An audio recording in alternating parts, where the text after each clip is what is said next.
దాహం దాహం దాహం మోహం మోహం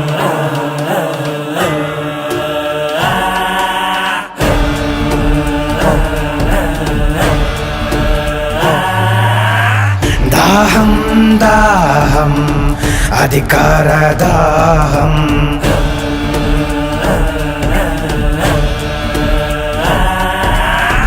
మోహం మోహం కుర్చీ మీద మోహం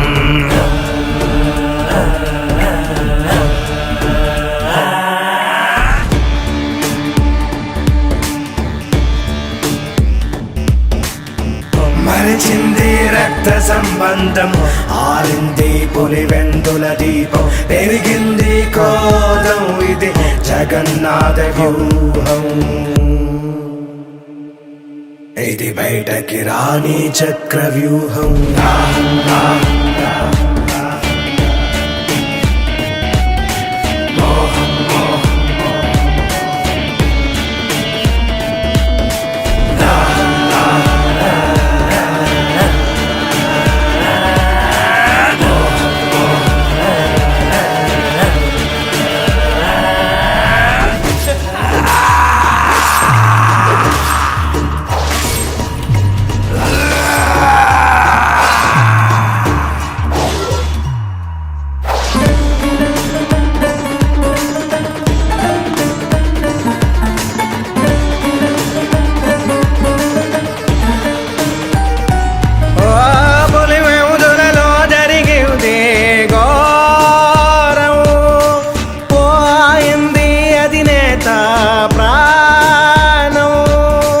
రగిలే సెగల దాటాడు తీరం జగనే రణమై చేశాడు నేరం జరిగింది జగన్మోహన పట్టాభిషేకం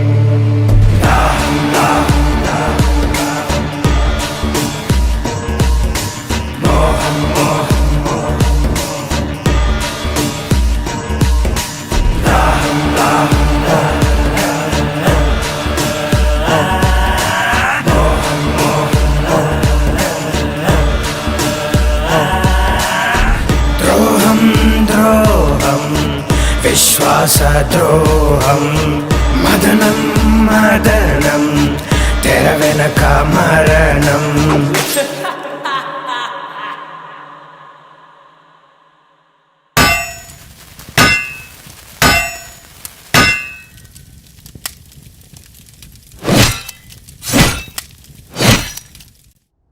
అనాదిగా వస్తున్న ఆచారం మనిషికి మనిషికి మధ్య ఉన్న సంబంధం ఆదిమానవుడి కాలంలో ఆకలి కోసం కడుపు నిండాక స్థలం కోసం బతకడం తెలిసాక ఎదగడం కోసం పేర్లు మారుతున్నా వాటిని పొందడానికి జరుగుతున్న సాంప్రదాయం పేరు మాత్రం యుద్ధం.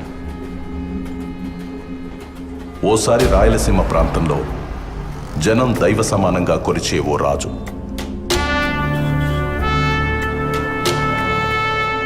ఆ రాజు కడుపున రాక్షస మృగం పుట్టింది.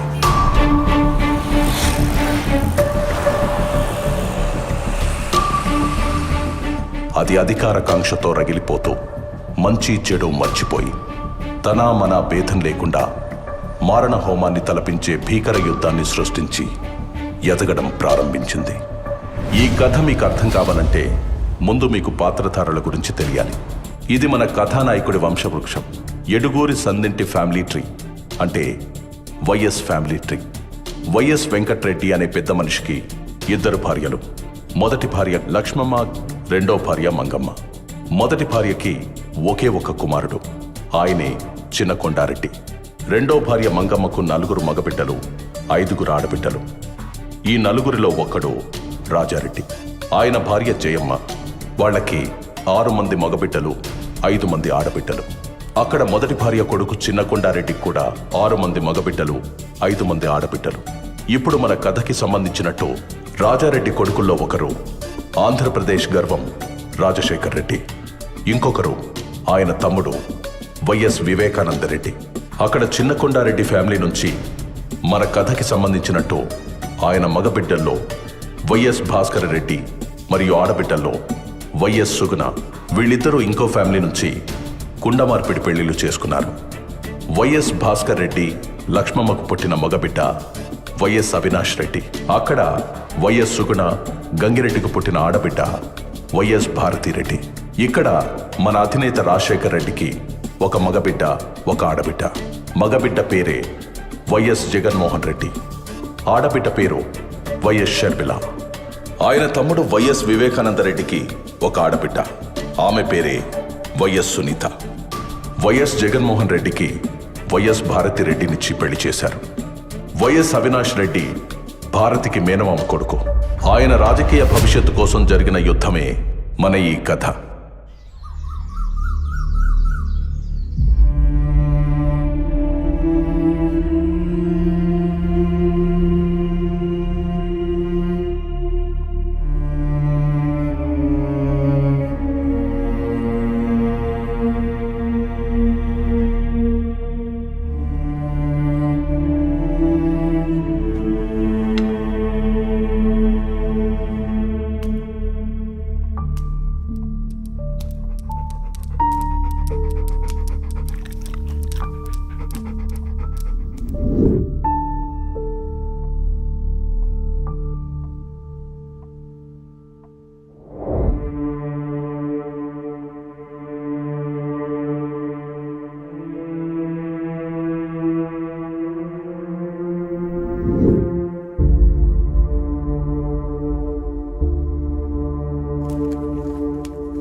నాయనా, నేను హైదరాబాద్ పోతుండాను.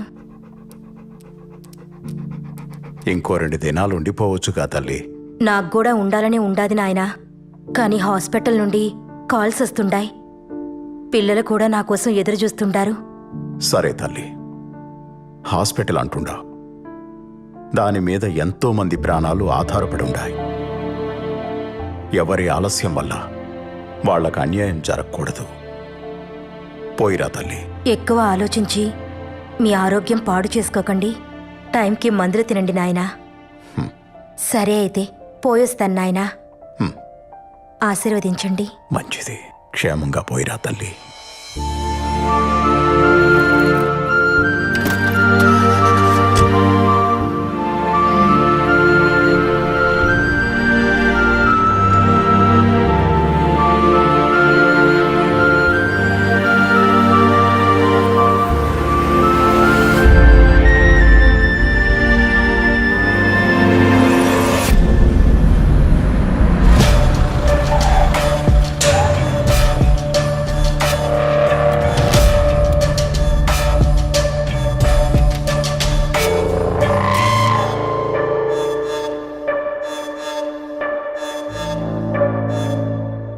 మీతో కొంచెం మాట్లాడాలా చిన్నాయన? రాజకీయమా లేక కుటుంబ విషయమా? రాజకీయమే. అమ్మ ఆడబిడ్డలు లోపలికి పోయి నాకు మాట్లాడుకుందామా? నన్నే వెళ్ళమని నేరుగా చెప్పొచ్చు కదా. నా గురించి వాళ్ళనెందుకు పంపించడం? నాది కూడా ఈ కుటుంబమే. నేను మీలో ఒకటేనని ఏనాడు అనుకోలేదు కదా. ఎప్పుడు వేరుగానే చూస్తారు, వేరుగానే మాట్లాడతారు. అంతా నా కర్మ.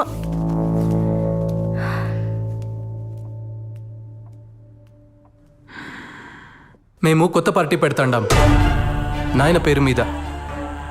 మీరు కూడా మాతోనే ఉంటారనుకుంటున్నాను. ఎవరెవరున్నారు మీ పార్టీలో? అంతా మనకు తెలిసిన వాళ్లే. గుంటూరులో దినేష్, నెల్లూరులో నరేష్, ఇంకా కడపలో మన అవినాష్.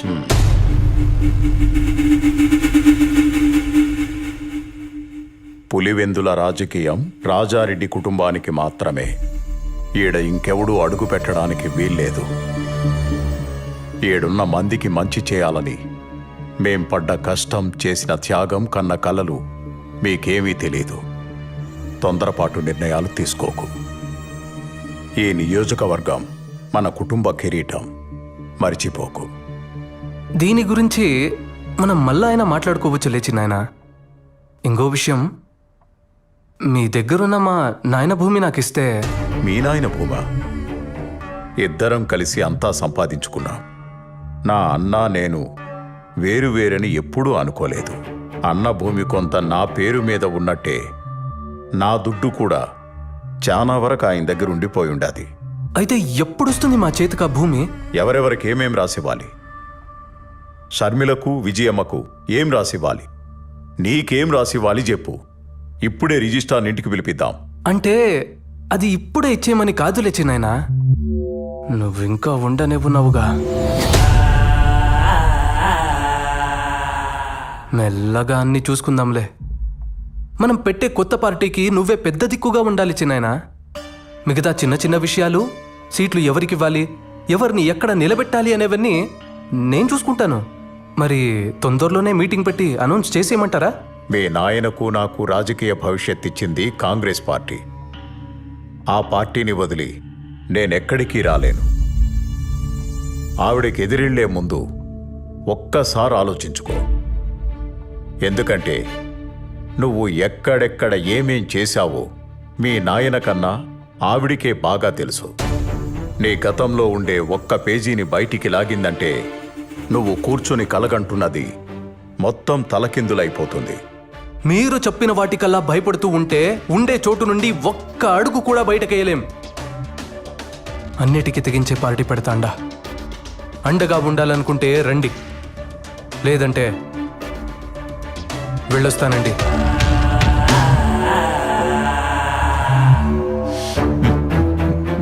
ఎందుకు వివేక వెనక్కి తగ్గుతుండా?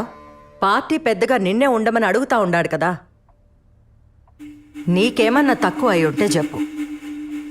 ఆడి కోపం తెప్పించి నువ్వేమో ఇట్ట నవ్వుతా ఉండావు. అసలు నీ ఉద్దేశం ఏంటి? ఈరోజు నీ కొడుకు కోసం ఇంత గట్టిగా అడుగుతుండావే వదినమ్మా.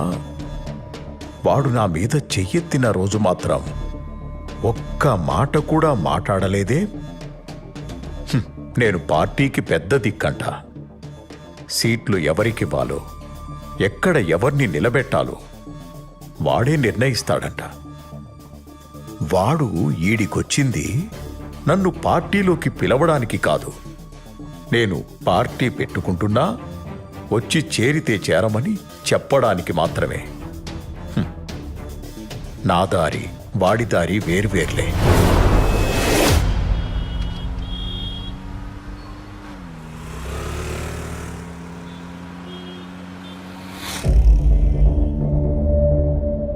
ఆయన నన్నలా లోపలికి పొమ్మంటుంటే నువ్వేం అనలేదే. మీరంతా ఒకటే కదా, నేనే పరాయిదాన్ని. మా వాళ్ల గురించి అన్నేసి మాటలు అంటుంటే కిక్కురు మనకుండా పక్కనే కూర్చున్నావు. అయినా నువ్వేమంటావులే, ఆయన కూడా మీ కుటుంబమే, మీ రక్తమే కదా. నేనే బయటదాన్ని. ఇవన్నీ పోనీ ఆస్తి రాసిస్తానంటే వద్దంటావేంటి? భారతి, అది నా ఆస్తి. నాకు తెలీదా ఎప్పుడు తీసుకోవాలో, ఎలా తీసుకోవాలో? ఆస్తిస్తాడంట అందరికీ కలిపి. అలా అయితే అమ్మ షర్మిలకు వాటాలు పోగా నాకు మిగిలేదేంది? అదిగాక నేను ఆస్తి గురించి అడుగుతా ఉంటే ఆయన నాన్న దగ్గర పెట్టిన దుడ్డు గురించి చెప్తున్నాడు. ఇట్టే ఇంకా ముందుకు పోతే మొదటికే మోసం వస్తుందని మధ్యలోనే ఆపేసిన్నాను. ఈ ఎలక్షన్లు అయిపోని అందరికీ లెక్కలు సక్కంగా చేస్తా.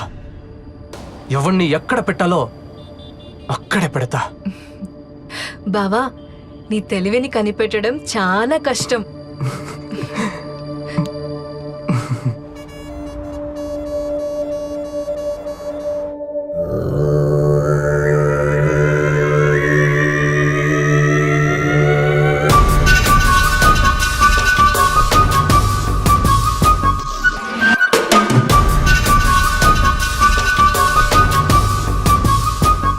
చూడు మామా, మా ఆయన ఆస్తి ఇవ్వమని అడిగితే నానా మాటలన్నీ అని పంపించాడు వీళ్ళ చిన్నాన్న. మావయ్య పోయాక మా ఆయన ఒంటరివాడైపోయిండాడు. మేమందరం ఉండగా మీ ఆయన ఒంటరివాడు ఎలా అవుతాడు? నువ్వేమీ భయపడకు. జగన్ కండగా మేమున్నాం. ఏది ఏమైనా సరే జగనే సీఎం. ఇది మార్చడానికి ఏ తలాడ్డొచ్చినా తెంచి అవతల పారేస్తాం. నీ ఆస్తి ఆడికి పోదన్నా. ఆ ముసలోడి బేనామిలకు చావు భయం చూపెడితే చాలు, పరుగెత్తుకుంటూ నీ పక్కకొచ్చి చేరతారు. వద్దన్నా వాళ్లంతట వాళ్లే వచ్చి నీ ఆస్తి నీకిచ్చిపోతారు. వివేక పవర్లో ఉండగా నువ్వు చెప్పిన ఏ ప్లాను వర్కౌట్ కాదు. కొట్టినా కోసినా వివేకాను కాదనే దమ్ము ఆ బినామీలకు రాదు. ముందు మీరు పొలిటికల్గా బలపడితేనే ఏమైనా చేయగలరు. ఆయన మనం పెట్టే కొత్త పార్టీలోకి రమ్మంటే రానన్నాడు. అసలు మనం పార్టీ పెట్టడమే ఆయనకి ఇష్టం లేదు. పైగా మనం పార్టీ పెడుతుండే వస్తే వస్తాడు, లేకపోతే ఆయనకు నేనే అపోనెంట్గా నిలబడతాను. అప్పుడు ఆయన ఏం చేస్తాడో నేను చూస్తాను.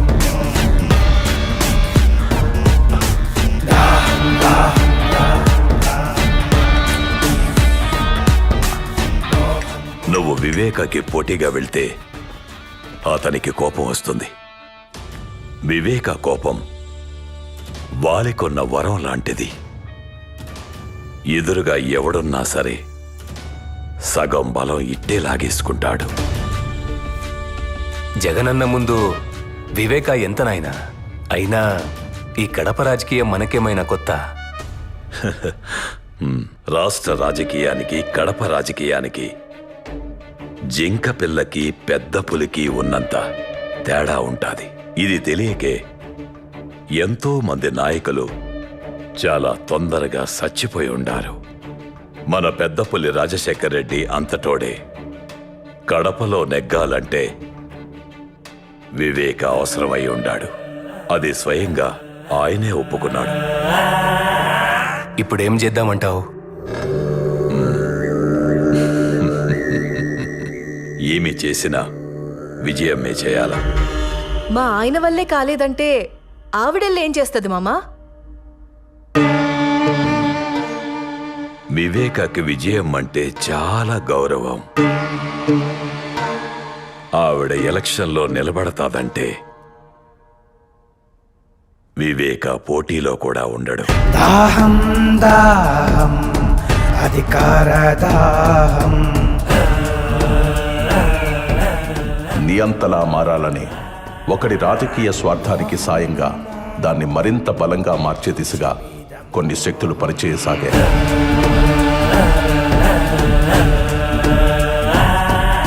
అదే అదునుగా తన అధికార దాహానికి అయిన వాళ్ళనే కాకుండా అవకాశం ఉన్న ప్రతి ఒక్కరిని వాడుకోవడం మొదలుపెట్టాడు.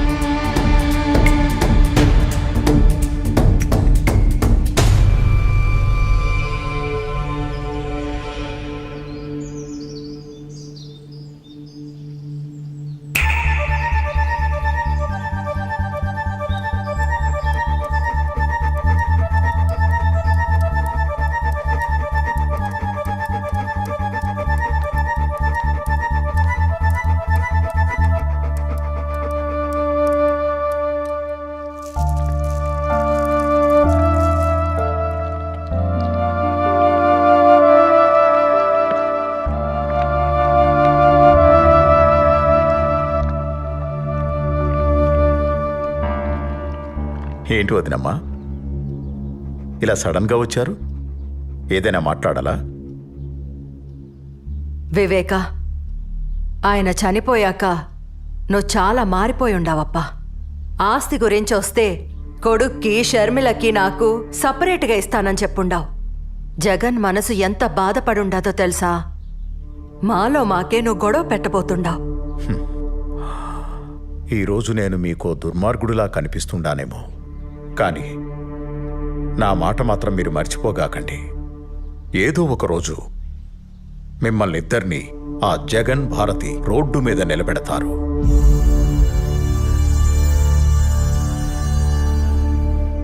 అప్పుడు తెలుస్తుంది మీకు ఈ వివేక మాట విలువ.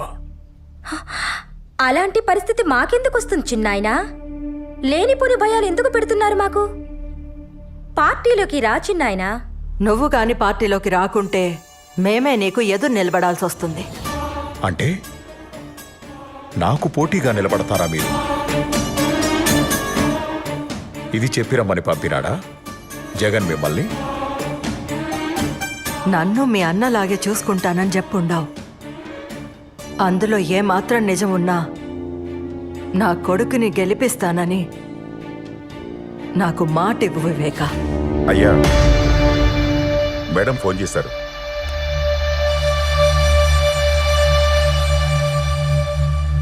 Hello madam. नमस्ते विवेक जी। आपने वादा किया था कि आप पार्टी के प्रति वफादार रहेंगे। इस वादे को निभाते हुए इस बार आपको कांग्रेस पार्टी के लिए पुलिवेंदला से चुनाव लड़नी होगी। अगर आप हमारे साथ खड़े रहोगे तो हमें बेहद खुशी होगी। विवेका जी, आप सुन रहे हो?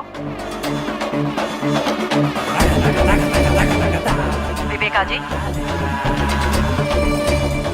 आप जैसा कहेंगे वैसा ही होगा मैडम। शुक्रिया। I promise you. I am going to contest in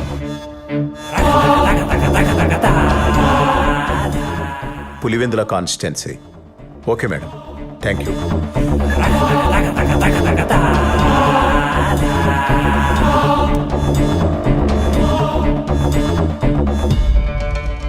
వదినమ్మా,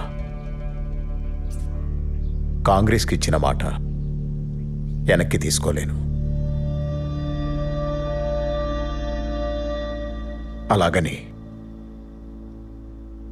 చనిపోయిన మా అన్న కుటుంబానికి అన్యాయం చేయలేను. నా ఇంటి గడప తొక్కి కన్నీటితో అడిగిన మీ మాటను కాదనలేను.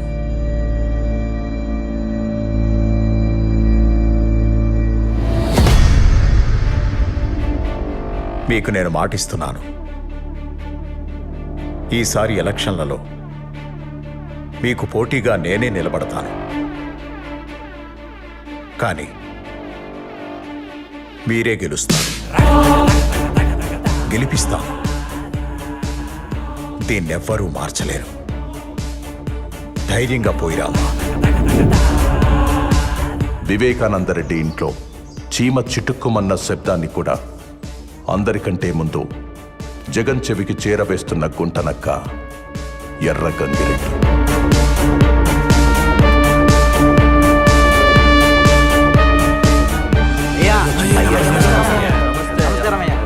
అయ్యా, మీరట కాలు మీద కాలేసుకొని కూర్చోండి. ఈసారి కూడా గెలుపు మనదే. అయ్యా, ఈసారి ఒక్క ఓటు కూడా అటు ఇటు పోదు, గెలుపు మనదే. అందరికీ నమస్కారం. ఈసారి నేను పోటీలో మాత్రమే ఉంటాను, కానీ విజయం మే ఎలక్షన్లో గెలవాలి. అయ్యా, ఏం మాట్లాడుతున్నారు? మధ్యలో ఇంకెవరూ మాట్లాడకండి. వదినకు నేను మాటిచ్చాను. ఎవరూ భయపడకండి. మీకు కూడా మాటిస్తున్నాను. నాకు అధికారం ఉన్నా లేకున్నా నేనెప్పుడూ మీతోనే ఉంటాను. పోయిరండి. పులివెందుల బై ఎలక్షన్ లో కాంగ్రెస్ అభ్యర్థి వైఎస్ వివేకానందరెడ్డిపై వైఎస్ఆర్పీ అభ్యర్థి విజయమ్మ భారీ మెజార్టీతో గెలుపొందారు. ఈ విజయంతో ఆంధ్రప్రదేశ్ లో మరొక ప్రాంతీయ పార్టీ సంచలనం సృష్టించింది.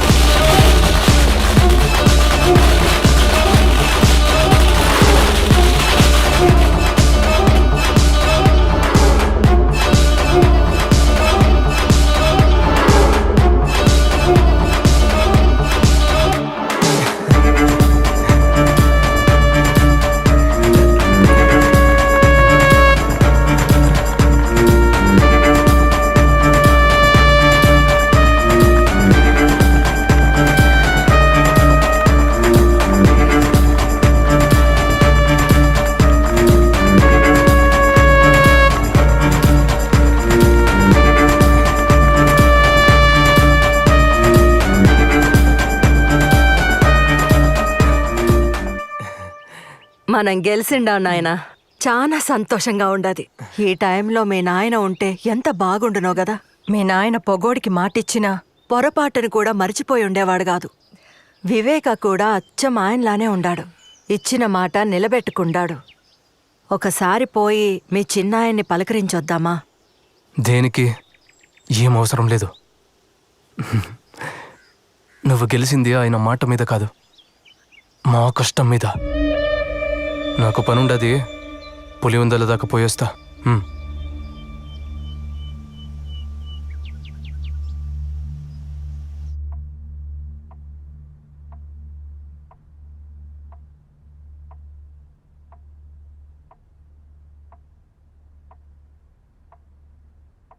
అన్నా, మనం ఇప్పుడు పవర్లో ఉండాం కదన్నా.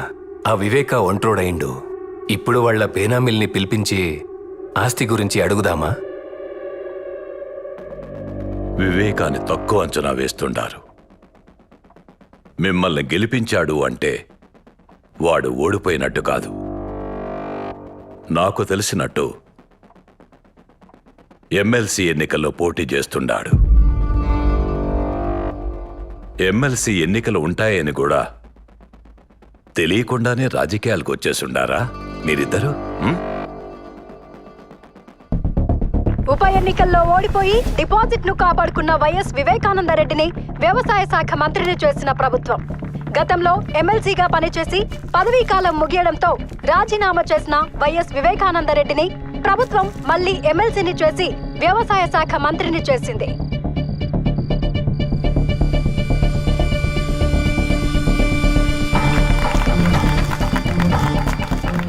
చెప్పండి కృష్ణమోహన్ రెడ్డి గారు. అన్నా, వివేకం ఉంటే మన పార్టీలోనైనా ఉండాలి, లేదా పవర్లో లేకుండాయినా ఉండాలి. మన పార్టీ గెలవనప్పుడు వాడు పవర్లో ఉంటే మనకు చాలా ఇబ్బంది అవుతుంది. ఆ ప్రశాంత్ కిషోర్కి ఫండ్స్ కూడా ఏర్పాటు చేయాలా. ముందు మనం చేయాల్సిన పనులు ఈ రెండు. దీని గురించి మీరు చాలా సీరియస్గా ఆలోచించాలి.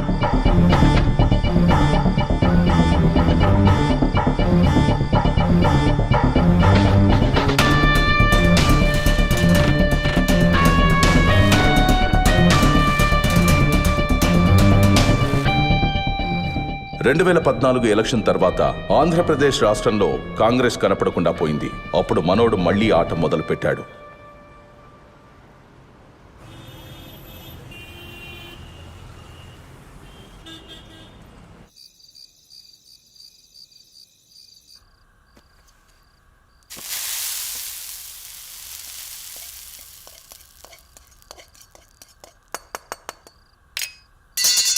అయ్యో, పెద్దమ్మా, ఇంట్లో ఇంతమంది పనివాళ్ళుండగా నువ్వెందుకు వంట చేస్తుండావు? ఇవిక్కడే వదిలే, నేను చేసి పెడతా, నువ్వు వెళ్ళు. దీంట్లో ఏముండదులే బిడ్డ. నాకు కూడా అప్పుడప్పుడు వంట చేయాలనిపిస్తూ ఉంటుంది.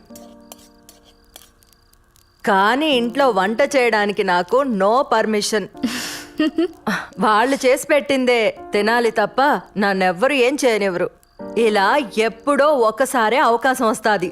అలా వచ్చినప్పుడు మాత్రం అస్సలు వదులుకోకూడదు కదా. అవును, ఎట్టా ఉంటది మీ సోషల్ సర్వీస్? ఇప్పుడు కూడా అంతేనా? నాకు పేషెంట్ దొరక్కపోయినా పర్లేదు, కానీ ఎవరి ఆరోగ్యం పాడవకూడదని పరిగెడతానే ఉండావా? అంతే కదా. నా చేతిలో ఎంత చేయొచ్చో, నా వల్ల ఎంత అవుతుందో అంత చేస్తానంతే. నీకింకా చెయ్యాలనుంటే పవర్లో కూర్చుని చేయొచ్చు కదా. రాజకీయం ద్వారా అయితే రీచ్ ఎక్కువ ఉంటది. దానికి నాన్న ఉన్నారు కదా, నాకెందుకు అవన్నీ? మీ నాయనకి నువ్వన్నా చెప్పమ్మా. ఆయనతో జనాలకి ఎంత అవసరమో ఆయనకి రాజకీయం కూడా అంతే అవసరం. మేం చాలాసార్లు అడిగి చూసినాం, ఒక్కసారి కూడా మా మాట వినకపాయే. ఆ కాంగ్రెస్ పార్టీకే విధేయుణ్ణి అంటుంటాడు. ఇప్పుడు రాష్ట్రంలో కాంగ్రెస్ పార్టీ లేకుండా పోయింది. కనీసం ఇప్పటికైనా మాతో చేరమని చెప్పమ్మా.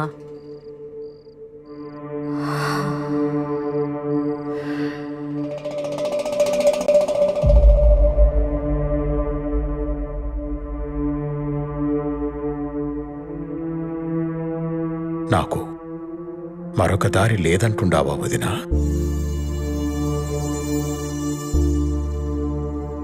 మనమిలా తలో పక్కా విడిపోయి అవమానం పాలు కావద్దంటాండాను. ఆలోచించు వివేక. అందరం కలిసుంటేనే కదా కుటుంబానికి గౌరవం, బలం ఉంటుంది కదా. నువ్వొక్కడివే ఇలా ఏం చేస్తావు చిన్నాయనా? నువ్వు పార్టీలో ఉంటే నీ పక్కన బలం ఉంటాది.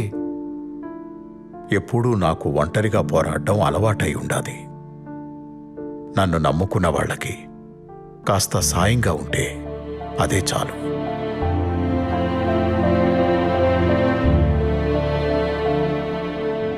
అమ్మా సునీత, నువ్వైనా చెప్పమ్మా మీ నాయనకి. ఎందుకంత మొండి పట్టు పట్టుకుని కూర్చుండావు నాయనా? వీళ్ళు తప్ప మనకెవరుండారు?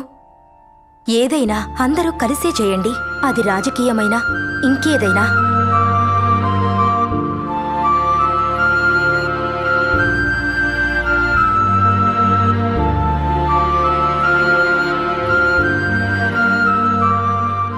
సరే వినండి, మీరన్నట్టే కానియండి.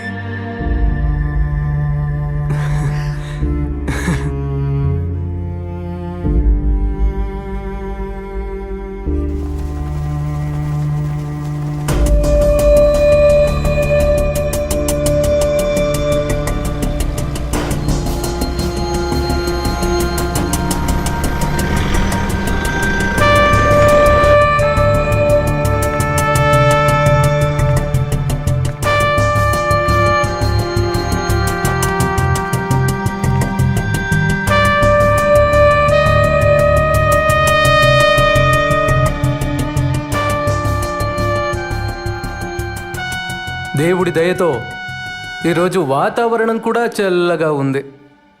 చక్కటి చిరునవ్వులతో ఆప్యాయతను చూపిస్తూ ప్రేమానురాగాలు పంచిపెడతా ఉన్న ప్రతి అక్కకు, ప్రతి చెల్లెమ్మకు, ప్రతి అవ్వకు, ప్రతి తాతకు, ప్రతి సోదరుడికి, ప్రతి స్నేహితుడికి ముందుగా 2 చేతులు జోడించి హృదయపూర్వకంగా కృతజ్ఞతలు తెలుపుకుంటా ఉన్నా.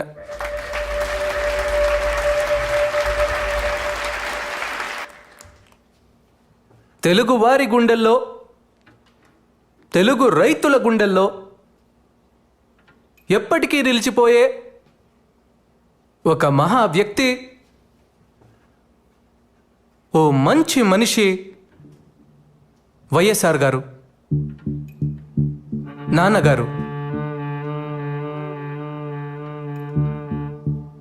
దానితో పాటు నాన్నగారు లేని లోటుని మా చిన్నాయన వివేకానంద రెడ్డి గారు తీర్చుతున్నారు.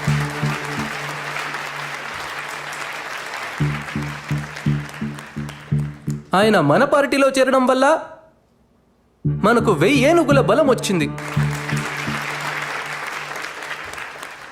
ప్రజల ఆశీస్సులు, రైతన్నల ఆశీస్సులు, అక్క చెల్లెమ్మల ఆశీస్సులు ఎల్లప్పుడూ మన పార్టీకి ఉండాలంటే చిన్నాయన వివేకానంద రెడ్డి గారి ఆశీర్వాదం మనకు చాలా అవసరం.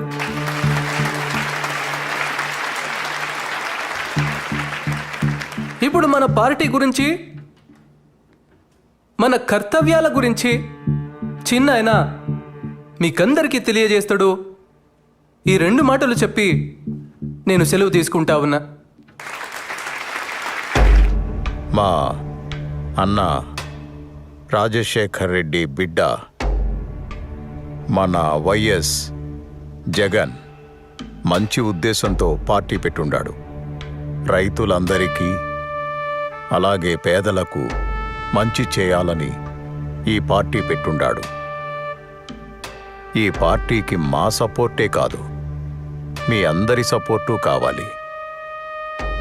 మీ అందరూ మీ జగనన్నని గెలిపించండి. నమస్కారం.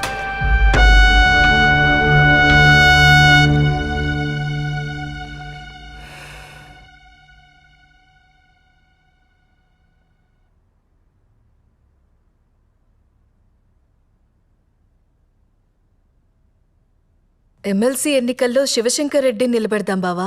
ఆయన మనకి ఎంతో సహాయం చేశారు కదా. బాబాయ్ నిలబడుతున్నాడు కదా. ఆయన కోసం మనకు సాయం చేసిన వారిని మర్చిపోతామా? ఆయన మనకు విలువ ఇవ్వనప్పుడు వీళ్లే కదండి మన పక్కన నిలబడ్డారు. భారతి నీకు అసలు... సరే వదిలే భారతి. ఇప్పుడు అన్న ఎలా చెప్పితే అలా చేద్దామంతే. ఏదో సీటుకి ఆశపడి మిమ్మల్ని అడిగాం. దీనివల్ల అన్నకు బాధ అయితే మనకి సీట్ వద్దు. బాబాయిని ఇప్పుడు వద్దంటే అపోజిషన్కి వెళ్ళిపోతాడు. తర్వాత మన పక్కలో బల్లెమై కూర్చుంటాడు. ఇప్పుడే మన పరిస్థితి ఇలా ఉంటే ఇంకా ఆయన పవర్లో ఉంటే మన పరిస్థితి ఏందో ఆలోచించినారా? అయితే ఇప్పుడు ఏం చేద్దామంటావు? ఇంతకు ముందు వివేక వేసిన ప్లాన్ ఈసారి మనం వేద్దాం. ఆయన్ని ఎమ్మెల్సీగా నిలబెడదాం, కానీ గెలవడు. పవర్లో లేని వివేక కాన్ఫిడెన్స్ తగ్గిపోయి కామ్గా ఉంటాడు. తరువాత ఎలక్షన్స్లో మనం చేయాల్సింది చేద్దాం.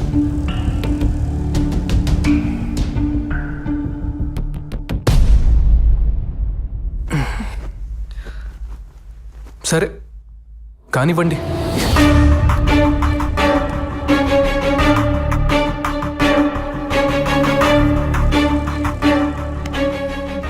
ఇలా ఈ ముగ్గురు కలిసి ఎమ్మెల్సీ ఎన్నికల్లో వివేకాన్ని ఓడించడానికి ఉన్న అన్ని ప్రయత్నాలు చేస్తూ సకల విధాలా కష్టపడి సమిష్టి కృషి చేశారు. చివరికి ఎమ్మెల్సీ ఎన్నికల్లో వైఎస్ వివేకానందరెడ్డి ఘోర పరాజయం పాలయ్యారు. జాతీయ రాజకీయాల్లో ఎంపీగా, రాష్ట్ర రాజకీయాల్లో మంత్రిగా పనిచేసిన ఓ రాజకీయ నిపుణుడు ఎమ్మెల్సీ ఎన్నికల్లో ఘోర పరాజయం పాలయ్యారు. తన వాళ్ల చేతుల్లోనే మోసపోయిన వైఎస్ వివేకానందరెడ్డి ఈ ఓటమితో ఆయన రాజకీయ జీవితానికి తెరపడుతుందా?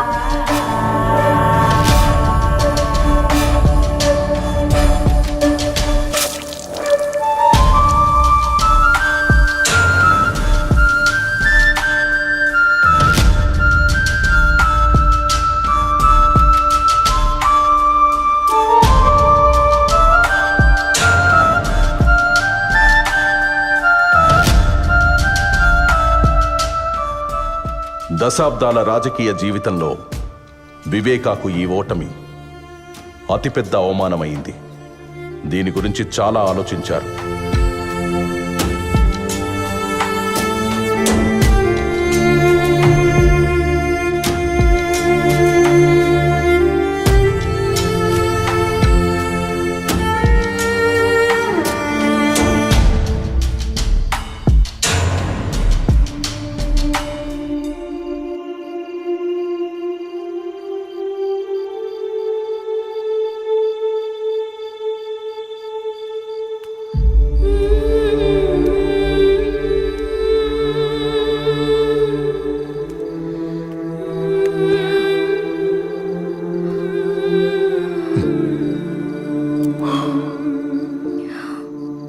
బాగుండావా నా బంగారు తల్లి? నిన్ను చూడాలని అనుకుంటుండా, ఈలోగా నువ్వే వచ్చేసినావు.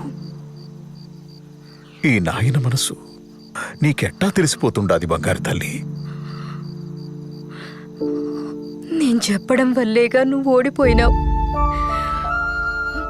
మన వాళ్లతో కలిసి ఉండమన్నానే కాని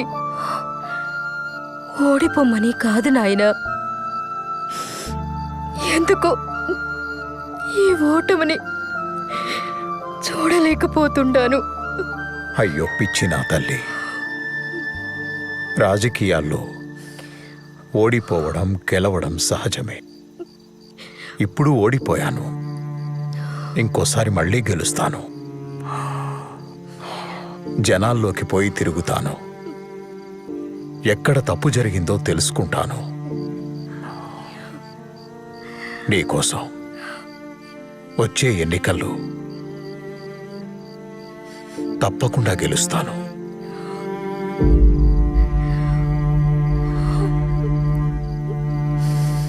ఎక్కడ తప్పు జరిగిందని తెలుసుకోవడానికి తన ప్రయత్నాలు మొదలుపెట్టాడు.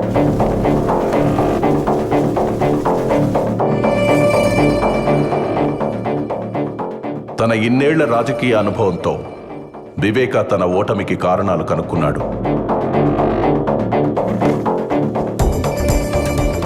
వచ్చే ఎన్నికల్లో గెలుపుకు సర్వం సిద్ధం చేశాడు. తన మానసిక స్థితిని సరిచేసుకోవడంతో పాటు పార్టీ పెత్తనాన్ని కూడా తన చేతుల్లోకి తీసుకున్నాడు. పులివెందుల రాజకీయంపై తమ ఆధిపత్య పరంపర కొనసాగనివ్వడం కోసం యువ నాయకుడిలా యాక్టివ్గా ఉంటూ అన్ని విధాలుగా ఎఫర్ట్ పెడుతూ రగిలే ఓ బడబాగ్నిలా దూసుకొస్తున్న వివేక తన ఇంటి నుండి కారు మబ్బు కమ్ముకొస్తుందనే విషయాన్ని తెలుసుకోలేకపోయాడు.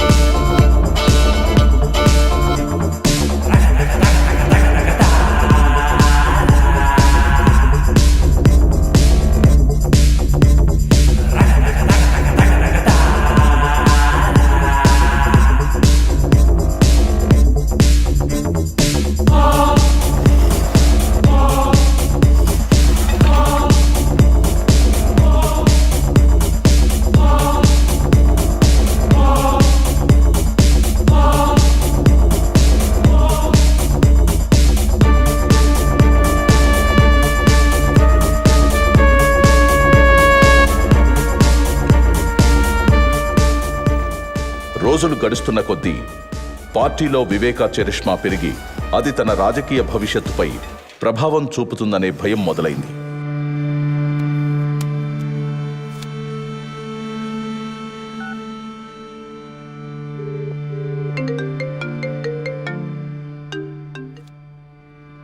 చెప్ప అవినాష్. నువ్వే ఏదో ఒకటి చేయాలి భారతి, లేకపోతే ఈయన మనల్ని రాజకీయం నుంచి శాశ్వతంగా దూరం చేసేస్తాడేమో. నువ్వేం కంగారు పడకు, నేను చూసుకుంటాను. జగన్తో నేను మాట్లాడతాను.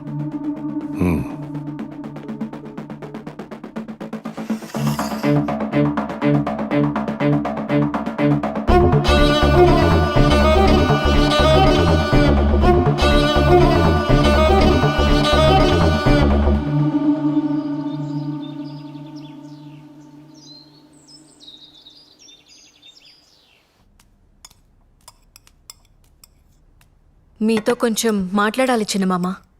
రాజకీయమా లేక కుటుంబ విషయమా? ఈ కుటుంబానికి రెండు ఒకటే గదా. ఎందుకు చిన్నమామ నేనంటే అంత కోపం మీకు? నేనేం పాపం చేశాను? ఒక్కసారైనా నన్ను ఈ కుటుంబంలో మనిషిగా చూసారా? షర్మిలమ్మ, నేను, సునీత కలిసే పెరిగాం కదా. షర్మిలమ్మను హైలైట్ చేసి మెచ్చుకున్నట్లు, గౌరవించినట్టు ఎప్పుడైనా నా గురించి ఒక్క మంచి మాట అన్నారా? షర్మిలమ్మను ఎవ్వరూ ఊరికే హైలైట్ చేయడం లేదమ్మా. మీ ఆయన వెళ్ళి జైల్లో కూర్చుంటే షర్మిలమ్మ ఆడబిడ్డైనా వెళ్ళి పాదయాత్ర చేసింది. ఎండకు వానకు జనాల్లో కలిసి తిరిగింది. ఎంతో కష్టపడింది. అందుకే అంత మంచి పేరు సంపాదించుకుంది. పోనీ నువ్వు చేయలేకపోయావా పాదయాత్ర? అప్పుడు అందరూ నిన్నే హైలైట్ చేసి మాట్లాడుకునేవారు. అవన్నీ నా వల్ల అవ్వలేండి గాని మా వాళ్లకు అదే అవినాష్కి ఎంపీ సీట్ అడిగితే ఎందుకంత స్వార్థంగా వద్దంటుండారు? ఏమ్మా, షర్మిలమ్మ పడ్డ కష్టానికి ఏదో మా వంతు సహాయంగా చిన్న ఎంపీ టికెట్ ఇచ్చి సరిపెడదామనుకుంటుండా. ఆమె చేసిన దానికి ఆ సీటు కూడా తక్కువే. తను తలుచుకుంటే ఒక మంచి నాయకురాలవుతుంది. ఒక ఆడబిడ్డకి ఇచ్చిన సీటు తీసుకెళ్లి మీ భాస్కర్ రెడ్డి కుటుంబానికి ఇవ్వమని వంత పాడుతున్నావే, సిగ్గుగా లేదమ్మా నీకు? సరే, నేను వెళ్తున్నాను. మీరు భోజనం చేసి కడుపు నింపుకునే రండి. మీరెప్పుడు నన్ను ఒప్పుకోరు. షర్మిలమ్మ కడప ఎంపీ ఏంది? నేను మీకు ముందే చెప్పుండాను, పులివెందుల రాజకీయాలు రాజారెడ్డి కుటుంబానివి మాత్రమే. ఆ అవినాష్ని జమ్మల మడుగులో నిలబడమను నేనే క్యాంపెయిన్ చేసి గెలిపించుకుంటాను.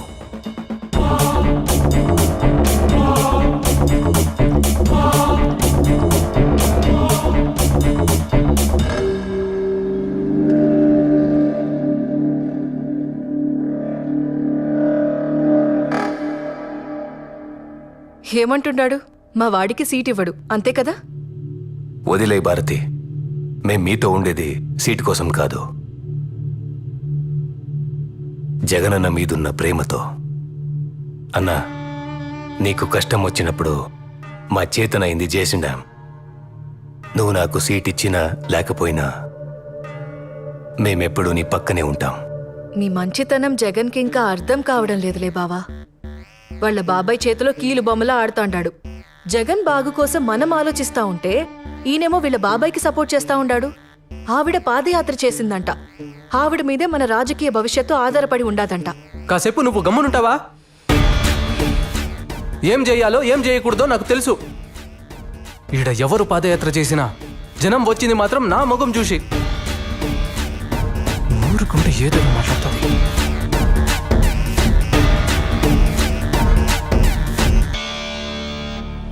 ఎలా ఉన్నారు చిన్నాయన? సడన్ గా పిలిచినారు? షర్మిలమ్మ, కడప ఎంపీగా నువ్వే నిలబడుతుంటావు. చిన్నాయన, అన్న చెప్పారు కదా ఆ సీటుని అవినాష్కి ఇస్తున్నారని. మరి నీ సంగతి ఏంటి తల్లి? నాదేముంది, మనది పార్టీ, మనది జెండా. అయినా అన్న ఇప్పుడు నాకేం తక్కువ చేస్తున్నాడు?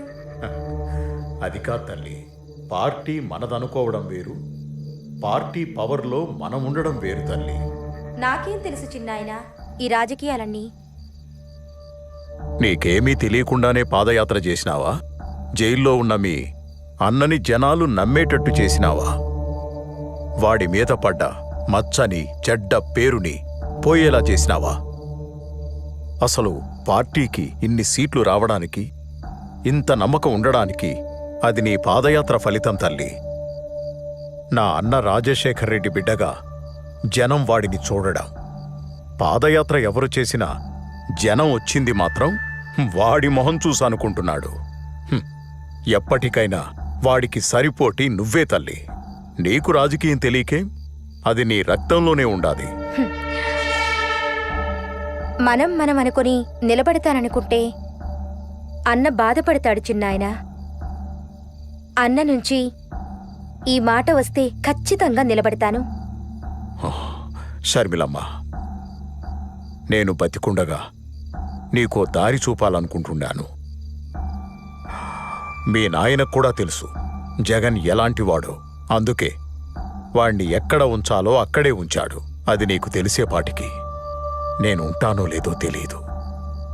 అన్నీ నీకు అర్థం కావలసిన టైంకి అర్థమవుతాయి. ఇప్పుడు నా మాటకు నువ్వెదురు చెప్పకుండా కడపకు ఎంపీగా నామినేషన్ వేయడానికి నువ్వు సిద్ధంగా ఉండు తల్లి.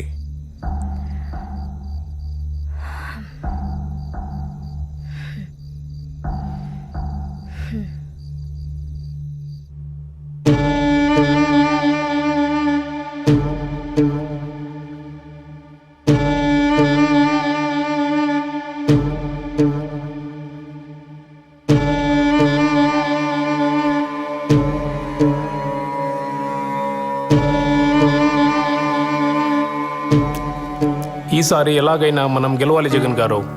ఏదో ఒకటి చేయండి. మన కోడి కత్తి ప్లాన్ కూడా వర్కౌట్ అవ్వలేదు. ఈసారి ఏదైనా చేస్తే కొంచెం ఎమోషన్గా ట్రై చేయాలి. ఏం చేద్దాం మరి, మీరే చెప్పండి. దాన్ని మీరు మాట్లాడుకోండి. మిగతాది గ్రౌండ్ రిపోర్ట్ వచ్చినాక మనం మళ్ళీ కలుద్దాం. Some emotional things has to happen. చూడండి, ఇది మాత్రము గట్టిగా గుర్తుపెట్టుకోండి. వస్తాను.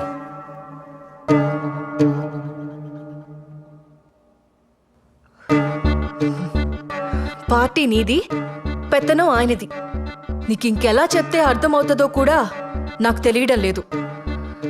ఈ విషయంలో జగన్ ఏం చేయడు. మీరైనా ఏదో ఒకటి చేయొచ్చు కదా అవినాష్ బావా. అన్నని ఒక్క మాట చెప్పమని చెప్పు చాలు. అన్న కోసం ఏదైనా చేస్తాను. వివేక సార్లాగా సొంత నిర్ణయాలు నేను తీసుకోను. అన్న మాటకు నేను కట్టుబడి ఉంటాను. అన్న వెంటే ఉంటాను. బావుంది. మీరు మీ అన్న మాట వింటారు, ఆయన వాళ్ళ బాబాయ్ మాట వింటారు. ఇదిలాగే ఉంటే ఏదో ఒక రోజు షర్మిలమ్మని సీఎం చేసేస్తాడు. అప్పుడు మనమందరం కలిసి అడుక్కు తిందాం. సరే, ఈ మాటలన్నీ ఎందుకో, ముందు ఏం చేయాలో అది చూడండి. పీకే చెప్పాడు కదా సింపతి వర్కౌట్ అవ్వాలని. అన్నా, ఇది చాలా కష్టమైన పనన్నా. నీకోసం ఎంత కష్టమైనా భరిస్తాను, కానీ అడ్డుంది పెద్ద నీడ. ఇంతకంటే పెద్ద నీడల్నే. చూడు, నీకు కావలసిన సపోర్ట్, ఇన్ఫ్లుయెన్స్ నేను చూసుకుంటాను. నువ్వేం చేయాలనుకున్నావో చేసేయి. సరే అన్నా, అయితే మనకున్న అడ్డుని శాశ్వతంగా తొలగించేస్తానన్నా. నీకు రాజకీయ భిక్ష పెట్టుండాను. ఆ కృతజ్ఞతను చూపెట్టే సమయం ఇది. నువ్వేం చేయాలనుకున్నావో చేయి. నేను సీఎం అవ్వాలి, అంతే.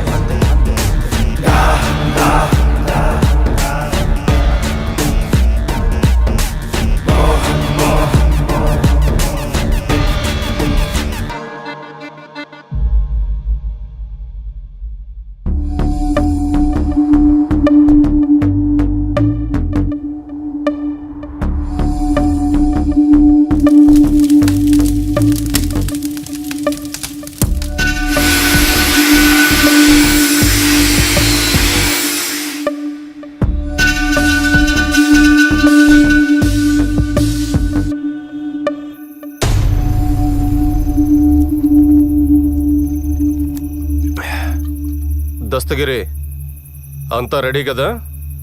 ఎంత తాగుతా ఉన్నా భయం పోవడం లేదన్నా. నిండా మునిగినాక సలేంద్ర ఇంత దూరం వచ్చినాక తిరిగి వెనక్కి తగ్గుతావా ఏంది? అన్నా అస్సలు మొత్తం ప్లానింగ్ లో నా పేరుని నీ కాడికి తెచ్చినోడు ఎవడన్నా?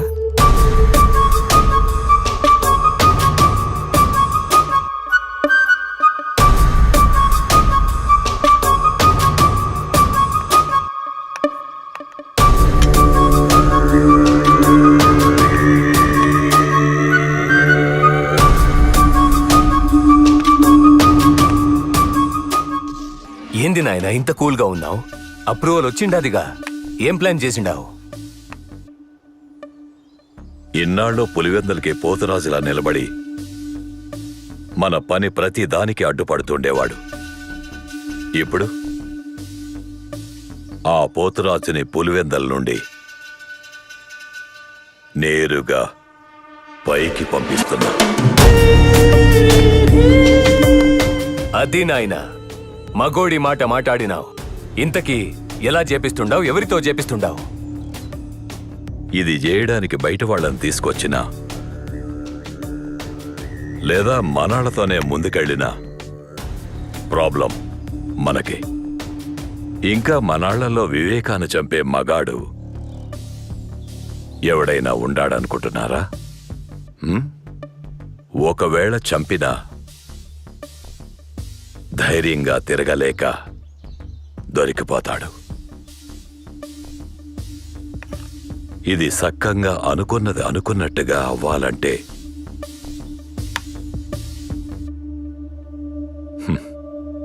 కొందరు వల్లే అయితాది. ఆ కొందరు ఎవరు నాయనా?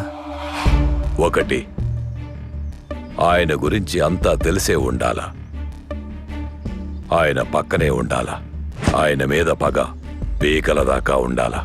అలాంటోడికి దుడ్డు అవసరం, దండిగా ఉండాలా.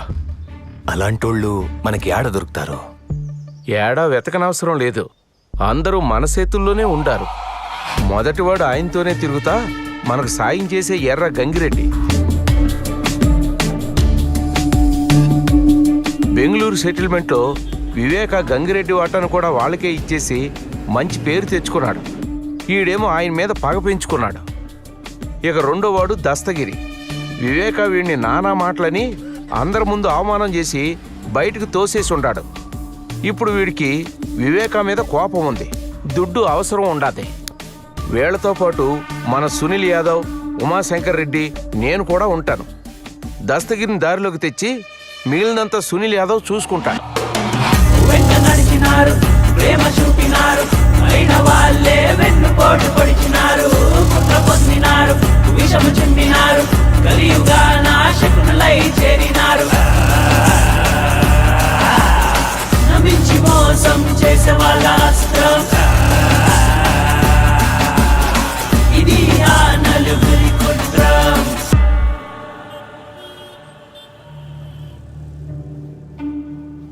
ఈ నాయాళ్ళలో పట్టాలు నన్ను వదిలేటట్లేరుగా. వీళ్ళందరికీ పిచ్చి పట్టుండదో ఏమో.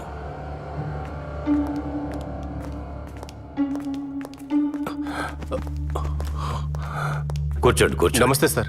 మీరు అటు కూర్చోండి. ఏం దస్తగిరి, ఎన్నాళ్ళనిట్ట కారు నడుపుకుంటూ బతుకుతావు? లైఫ్లో ఎదిగే ఆలోచనలు ఏమైనా ఉండాయా? నాకేం వచ్చన్నా డ్రైవింగ్ తప్ప. నీ లైఫ్ సెట్ అయిపోయే పని చెప్తా, చేస్తావా? ఈ పనికి నువ్వేం భయపడాల్సిన అవసరం లేదు. మేమందరం నీ అనుకుంటాం, నీ మీద ఈగ కూడా వాలకుండా చూసుకుంటాం. వివేక తల మీద 45 crores ఉండాది. నీ వాటా 5 crores వస్తుంది. ఎక్కువగా ఆలోచించుకో. మాకు ఈ పని చేసి పెట్టినావంటే చాలు, నీ దశ తిరిగిపోతుందిరా.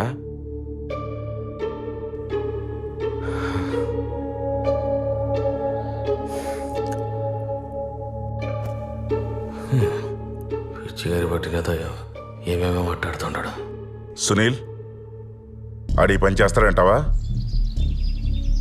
మరేంటాడు మాట్లాడుతూ ఉంటే మధ్యలో లేసి వెళ్ళిపోతా ఉన్నాడు?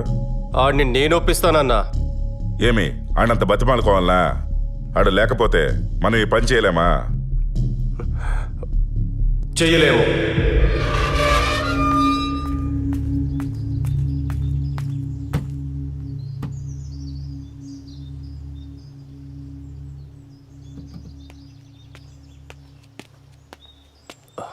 ఏం దస్తగిరి మాట్లాడుతుంటే అలా మధ్యలో వదిలేసి వచ్చేసుండవు? లేకపోతే ఏందన్నా పొద్దున ఇంటికి తీసుకొచ్చుండవు. ఆ ఫ్యామిలీ పేరు చెప్తేనే ఉచ్చబోసుకుంటారు వీళ్ళు. వాళ్ళని చంపే సీన్ వీళ్ళకెక్కడదన్నా. పైగా 45 కోట్లంట. వీళ్ళకంత సీన్ లేదన్నా. ఇవన్నీ అయ్యే పని కాదు గాని నే పోతాండా, నువ్వు. సరే, అవుతుందో లేదో నువ్వే చూద్దు గాని రేపు పెళ్లిపేట దగ్గరికి రా.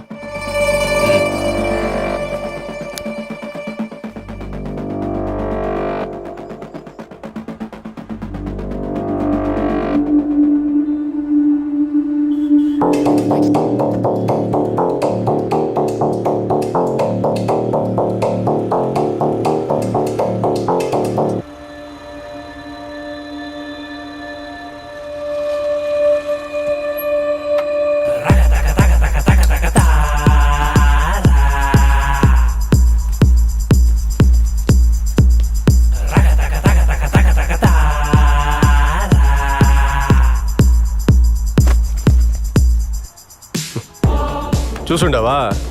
ఇప్పుడే ₹1 చేతికొచ్చి ఉండదు. పని అయినాక మిగతాది కూడా వచ్చి చేరుతుంది. అందులో ఒక 25 లక్షలు నాకు ఇవ్వు, మెల్లగా నీకు తిరిగి ఇచ్చేస్తాను. సరే అన్నా, మీరెట్లా చెప్తే అట్లా. అదృష్టం అంటే ఇదేరా.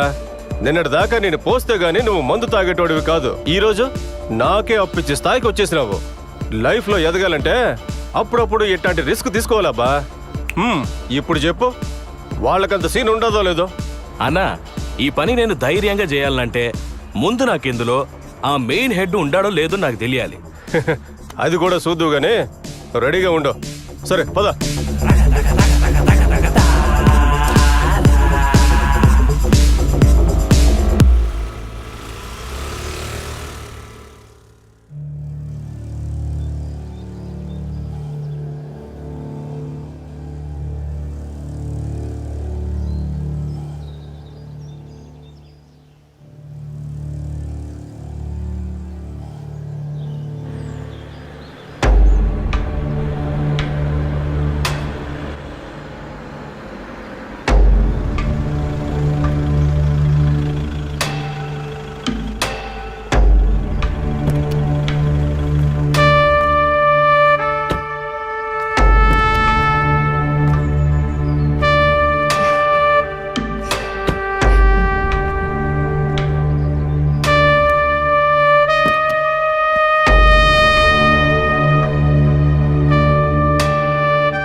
మనం రాజకీయంలో బలపడాలంటే అందరితో పాటు బాగుండాలి.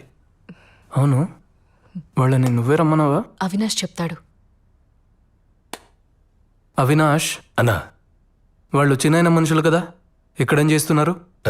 ఈసారి కొంచెం గట్టిగానే ప్లాన్ చేశామన్నా. ఈ దెబ్బతో మన సమస్యలన్నీ తీరిపోతాది. ఆ పీకే చెప్పినట్టు జనాల్లో సింపతి క్రియేట్ అవుతుంది. ఏం చేసినా సైలెంట్గా అయిపోవాలి. సరే అన్నా, అసలు ప్లాన్ ఏంటంటే అవన్నీ నాకు అవసరం లేదు. మీరేం చేస్తారో చేయండి. పీకే చెప్పినట్టు సింపతి గట్టిగా వర్కౌట్ అవ్వాలి. జనాలకి మన మీద నమ్మకం రావాలి. దానికోసం మీరు ఎంతవరకైనా వెళ్ళండి. మీ వెనకాల నేనుంటాను. సరే, నేను చూసుకుంటానన్నా.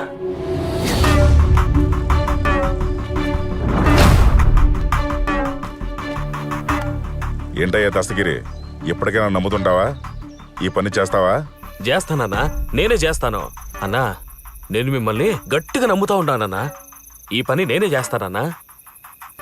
అన్నా, వెళ్దామా అన్నా? ఆడ మనకడ్డు ఎవడు లేడు కదా. నైట్ వాచ్మెన్ లేడు, వాని భార్య లేదు. అన్నా, ఆ రంగయ్య గాడేమో ఉట్టి విరికోడు. ఆఖరికి వాడి కుక్క కూడా లేదు. కుక్క అంటే గుర్తొచ్చుండాది. దాన్ని ఎలా చంపేసినారన్నా?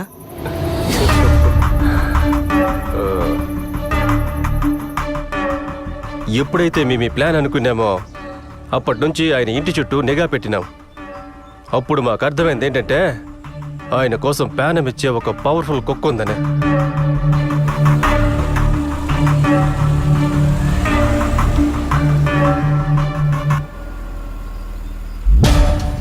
విశ్వాసం లేని బంధువుల కన్నా ఈ పెంచుకున్న కుక్కలే చాలా డేంజర్. దాని ప్యానం పోయినా వివేకాకి ఏం జరగనివ్వదు. దాన్ని చంపేస్తే వివేక ఊపిరి సగం తీసేసినట్టే అనుకున్నాం.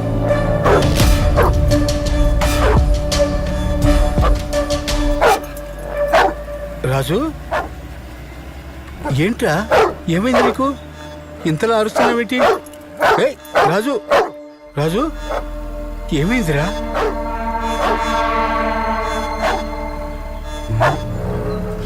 వెళ్ళింది ఇంటి చుట్టూ ఎన్నిసార్లు తిరుగుతూ అంటారు? వీళ్ళ వాకం చూస్తే ఇది తేడాగా ఉండదు.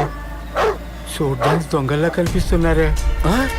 అరే రాజు, ఎక్కడికి పోతున్నావురా? రాజు ఆగు.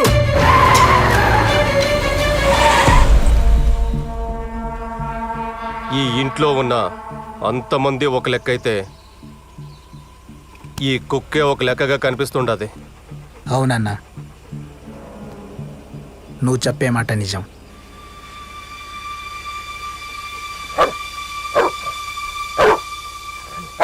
అన్నా, ఇదే కరెక్ట్ టైం అన్నా. బండి ఎక్కించాయి, చంపేయన్నా, చంపేయ్.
కుక్క పోగానే వివేక్ కుడి భుజం పోయినంత బాధపడుంటాడన్నా. దానమ్మ అది బాంబుల కుక్క కాదన్నా. ఆ కుక్క ఒక్కటే 100 మంది పాలేగాళ్లతో సమానం అన్నా. దానికి చిన్న అలికిడి వినబడ్డదంటే చాలు అందరూ వచ్చిందాకా అరుస్తూనే ఉంటది. ఆ పెద్దాయన కన్నా డేంజర్ అన్నా అది. దాన్ని లేకుండా చేసి మంచి పని చేసినారు. పెద్దాయన సగం ప్రాణం ముందే తీసేసినారు. ఇప్పుడెళ్ళి ఈజీగా చంపేయచ్చు.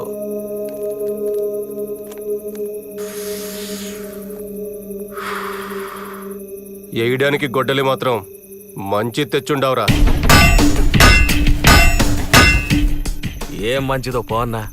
అది చేసేటప్పుడు శంకర్ రెడ్డి అన్న మాటలే గుర్తుకొస్తుంది.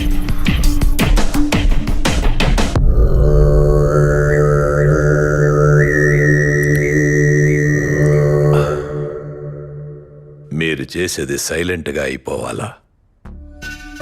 ఎక్కువ యాగి చేయకుండా ముందు ముఖం మీద తలగడ పెట్టి ఊపిరి ఆపేయండి.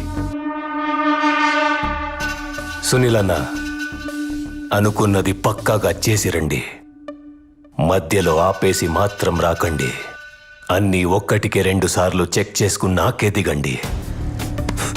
ఈ దెబ్బతో అయిపోవాలి వాడు. నేనంతా చూసుకుంటానన్నా. దస్తగిరి, నాకు గొడ్డలి కావాలప్పా. కొత్త చేయించాలా అన్న? ఏంది చేయించేది? ఈ చుట్టుపక్కల ఎక్కడ మనం ఏం చేసినా వెంటనే వివేకాకు ఫోన్ వెళ్ళిపోతుంది. ఊరికే భయపడమాకు శంకర్ రెడ్డి అన్న. ఏది ఏమైనా నేను చూసుకుంటా. లేదన్నా, శంకర్ రెడ్డి అని చెప్పింది నిజమే. ఈ ఏరియాలో సీమ సిట్టుకుమన్నా ఆ పెద్దానికి తెలిసిపోతుంది. అలాంటిది మనం కొత్త గొడ్డలొకటి చేపించినామని తెలిస్తే అంతే, నా భార్య ముండమయ్యాల్సిందే. ఏం దస్తగిరే, నువ్వు కూడా భయపడుతున్నావేమి? భయం కాదన్నా, నీకింకా వివేక్ గురించి పూర్తిగా తెలిసినట్లేదు. ఈ ఊరు కాదు కదా, అందుకే ఎగిరెగిరి పడుతుంటాడు. పొరపాటున వివేకాకు తెలిసి పాతాళానికి తొక్కితే అప్పుడు అర్థమవుతుంది ఈడ ఆయన ఏందో, ఆయన పవర్ ఏందో. ఏయ్, అనవసరమైన మాట్లాపి ఇప్పుడేం చేయాలో చెప్పు. నాకు తెలిసినోడొకడు గదిలో కొలిం పెట్టుకున్నాడు. అక్కడే చేయించుకొస్తానన్నా. సునీల్, అంతా జాగ్రత్తగా చూసుకోండి.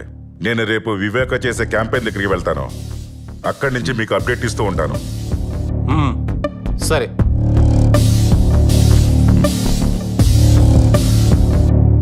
Cheers.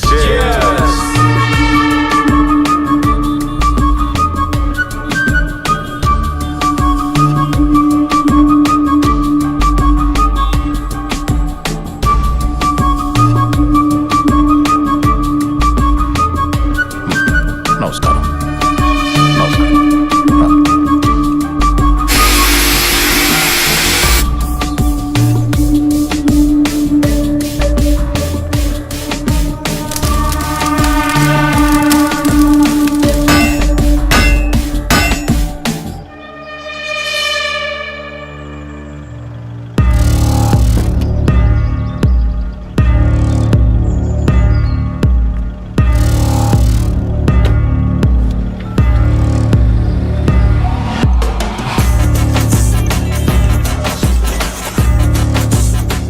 హలో సునీల్, వివేక ఇప్పుడే బయలుదేరినాడు క్యాంపెయిన్ నుంచి.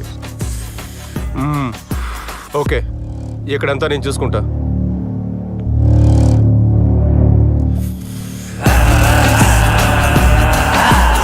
నమ్మించి మోసం చేసే వాళ్ళ అస్త్రం ఇది ఆ నలుగురి కుట్రం. నమ్మించి మోసం చేసే వాళ్ళ అస్త్రం ఇది ఆ నలుగురి కుట్రం. వెంట నడిచినారు, ప్రేమ చూపినారు, అయిన వాళ్ళే వెన్నుపోటు పొడిచినారు. కుట్ర పొందినారు, విషము చిందినారు, కలియుగా నాశకునులై చేరినారు.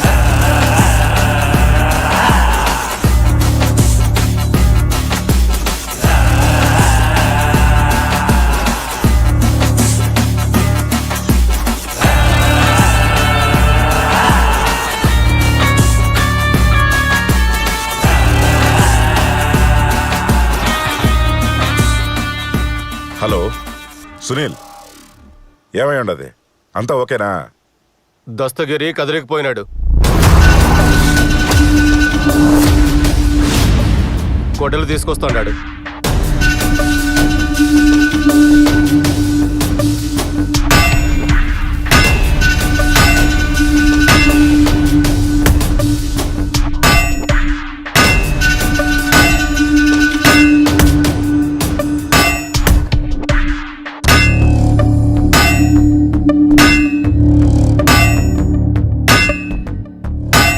ఇప్పుడు ఎలాంటివేంది? అయినా నువ్వెందుకు పంపించినావా? ఇదంతా ముందుగా చూసుకున్న పడలా? నీకేమైనా బుద్ధి ఉండదా? నువ్వేం కంగారు పడ మాకు, వాడు వస్తాడు.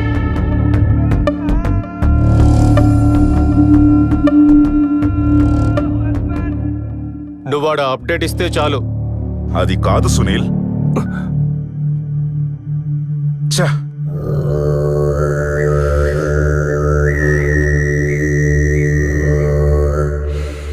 ఏమైంది అవినాష్?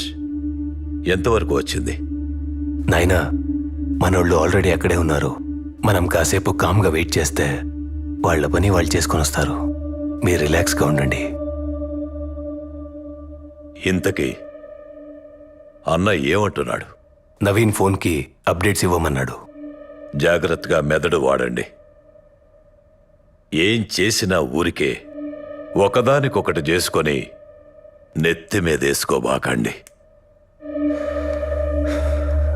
నాయనా, ముందు నువ్వు రిలాక్స్గా ఉండు. మిగతాదంతా నేను చూసుకుంటాను. ఊరికి నువ్వు భయపడి నన్ను భయపెట్ట మాకు.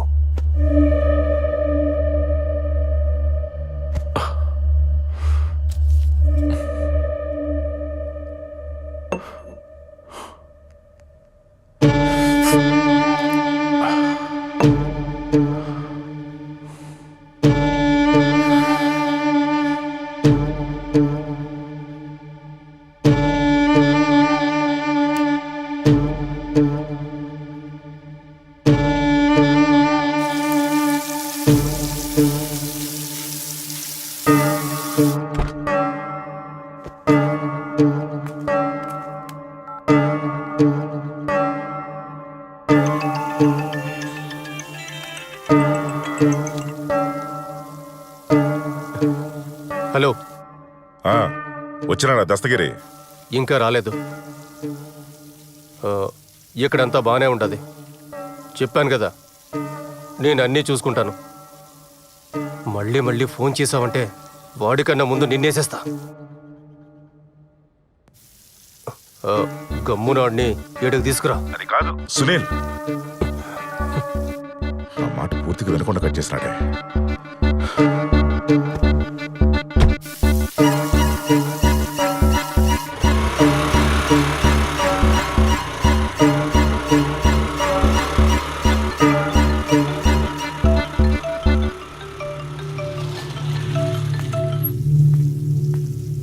ఏం దస్తగిరి, ఫోన్ చేస్తా ఉంటే తీయడం లేదేందబ్బా? అన్నా డ్రైవింగ్లో ఉన్నానన్నా, టెన్షన్ అవుతా ఉంది. టెన్షన్ దేనికబ్బా? ఇంతకీ తెచ్చినావా లేదా? తెచ్చినానన్నా, బండిలో ఉండాది. సరే తొందరగా రా, పోయి మంత తాగుదాం. సరే అన్నా, వస్తాను. వీడేంటి ఇక్కడ? మళ్ళీ ఏ ఇంటి చుట్టే తిరుగుతూ ఉంటాడు? మొన్న వచ్చినప్పుడు కుక్క చచ్చిపోయింది.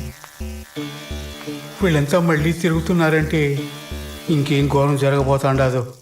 ఈ విషయం అయ్యగారికి చెప్పాలి. ఆయన్ని ఎలాగైనా ఒప్పించి హైదరాబాద్కి పంపించాలి. అంత రెడీగా ఉండదన్నా, ఆ వివేక్ రావడమే ఆలస్యం.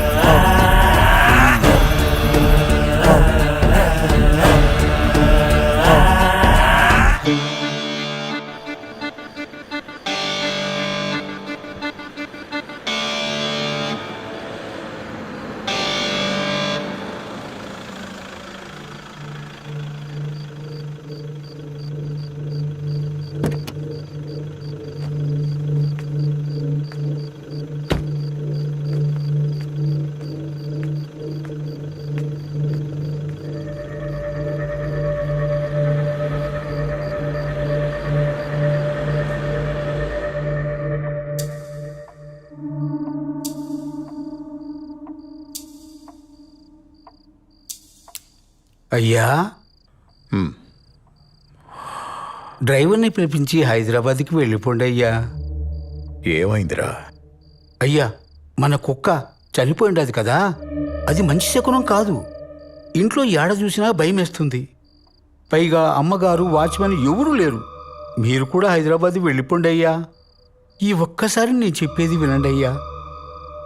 నాకెందుకో మనసంతా కీడు శంకిస్తా ఉండాది. కుక్క పోయిందని నాకు బాధగానే ఉండాదిరా.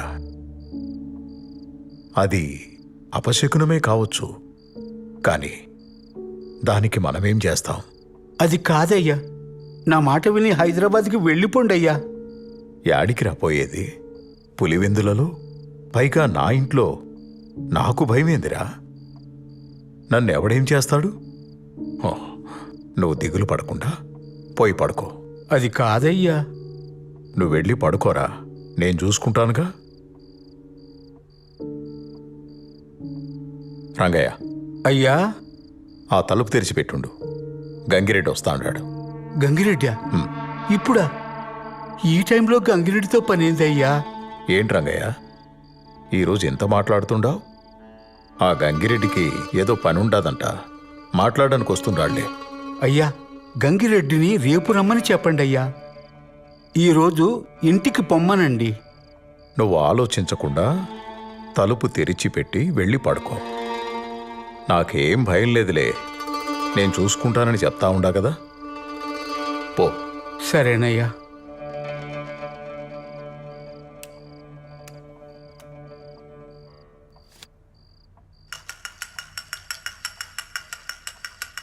ఏందన్నా ఇప్పుడే వచ్చినారా?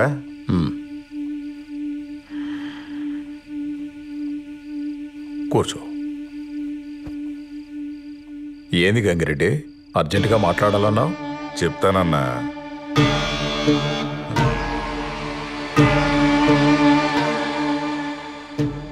ఆ టైం కూడా వచ్చుండాది. దేని గురించి మాట్లాడాలి గంగిరెడ్డి? మీ గురించే బాధపడతాండన్నా. నా గురించా? నా గురించి ఎందుకు రెడ్డి? పాపం, ఇంట్లో నువ్వు ఒక్కడివే ఉండవు, కనీసం సెక్యూరిటీ కూడా పెట్టుకోలేదే. కాస్త జాగ్రత్తగా ఉండబాళ్ళా? ఎప్పుడేం జరుగుతుందో చెప్పలేం కదన్నా. నాకు సెక్యూరిటీ దేనికి రెడ్డి? నాకు ఆపద తలపెట్టే ధైర్యం ఎవడుకుండాది పులివెందుల్లో. అది కరెక్టే అన్న.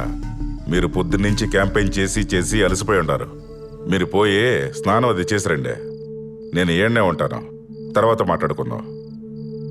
సరే, ఏడ్నే ఉండు, వస్తాను.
గంగిరెడ్డి,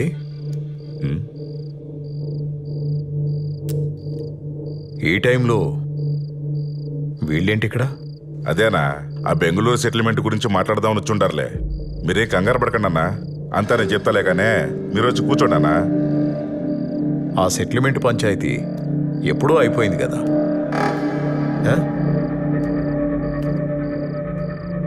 ఇంకేముంది మాట్లాడనీకి? ఉన్నాయన్నా, చాలా ఉన్నాయి మాట్లాడనీకి. నా వాటా డబ్బుల గురించి అడుగుదామని. ఆ సెటిల్మెంటు డబ్బులు వస్తాయని స్వార్థంతో చేసింది కాదు గంగిరెడ్డి. ఇచ్చిన మాట కోసం చేసి పెట్టింది. దాని నుండి ఒక్క పైసా కూడా నేను ఆశించలేదప్పా. మరి నీకెందుకు ఇలాంటి దుర్బుద్ధి పుట్టిందో తెలియడం లేదు. అవును, నేను దుర్మార్గుడినే. నాకు నా డబ్బు కావాల్సిందే. నువ్వు ఇచ్చిన మాట కోసం చేసావో నీ స్వార్థం కోసం చేసావో అదంతా నాకు అనవసరం.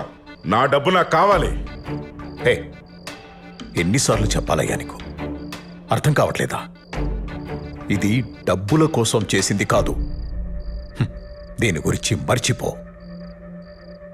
మళ్ళీ ఈ మ్యాటర్ గురించి మాట్లాడాల్సిన అవసరం లేదు. మాట్లాడితే వెళ్ళిపోతాండో. కూసో. నా డబ్బు నాకు కావాలి, నా వాటర్ నాకు కావాలి. ఇస్తావా లేదో చెప్పు. ఆల్రెడీ నీకు చెప్పాను కదా, ఇంకేముంది మాట్లాడడానికి? దీని గురించి మాట్లాడడానికి ఏమీ లేదు. అర్థమవుతుందా?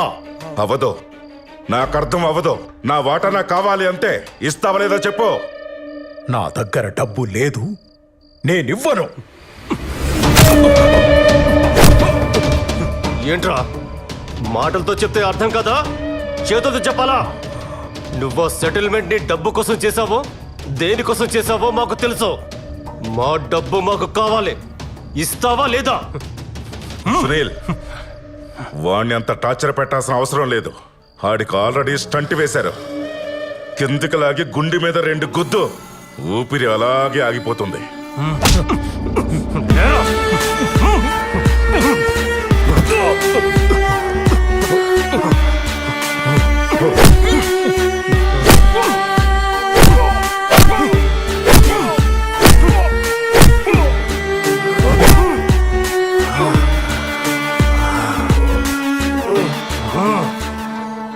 గొడ్డలివరా?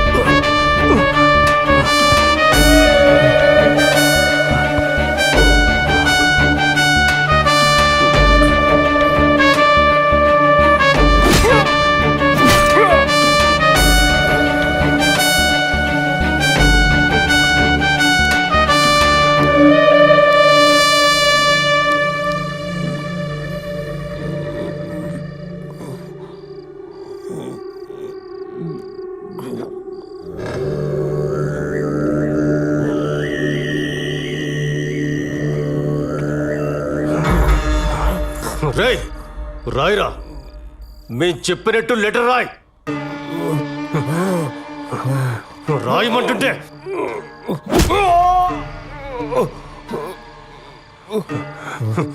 రాయే. నేను నా డ్రైవర్ ప్రసాద్ని త్వరగా డ్యూటీకి రమ్మని చెప్పిండానని, వాడు వచ్చి నన్ను ఇలా పుట్టినాడు. వాణ్ణి మాత్రం వదలొద్దు. నేను చాలా కష్టపడి ఈ లెటర్ రాస్తా ఉన్నాను. ఇట్లు వివేక.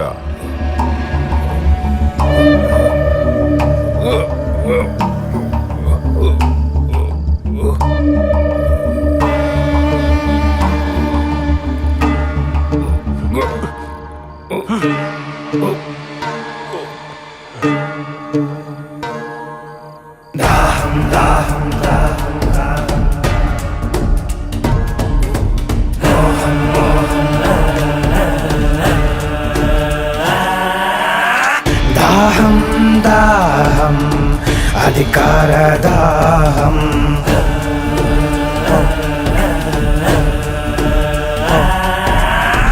మోహం మోహం కుర్చీ మీద మోహం,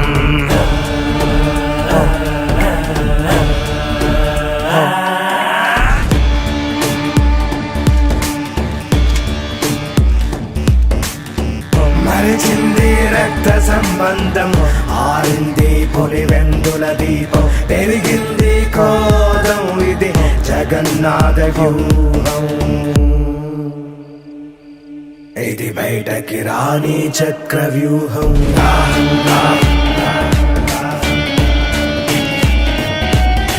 మోహం మోహం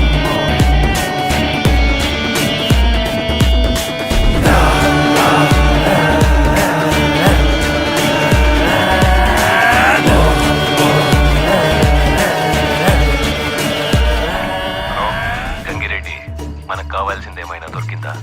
అదే పని మీద ఉన్నాను అవినాష్. దొరకగానే చెప్తాను. ఆ ముసలోడి ఊపిరి ఆరిందా? వాళ్ళు అదే పని మీద ఉంటారు. పని అయినాక కాల్ చేయండి. ఓకే.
నేనేం చేయాలో అర్థం కావట్లేదు.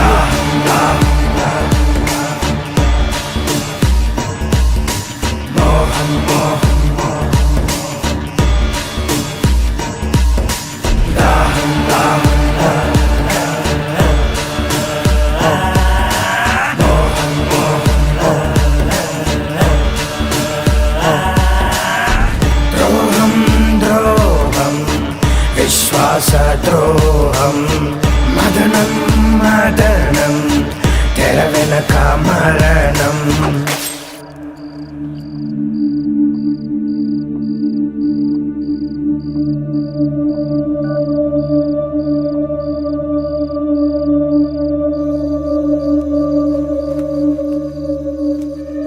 యో అయ్యా, ఇట్లా చూడు, ఈ విషయం ఎవరికి చెప్పకు. దీని వెనకన చాలా పెద్ద తలకాయలు ఉంటాయి. యో ఎవరికైనా చెప్పినావనుకో నీ పని అయిపోతుంది. ఇప్పుడు నన్ను ఏం చేయమంటారయ్యా? నువ్వేం చేయాల్సింది లేదు. నీకేమీ తెలియనట్టుగానే ఉండు. పొరపాటు నా నోరు జారావో నీ ప్రాణం పోతుంది. అర్థమైందా? అట్టేగనయ్యా. అయ్యో దేవుడా.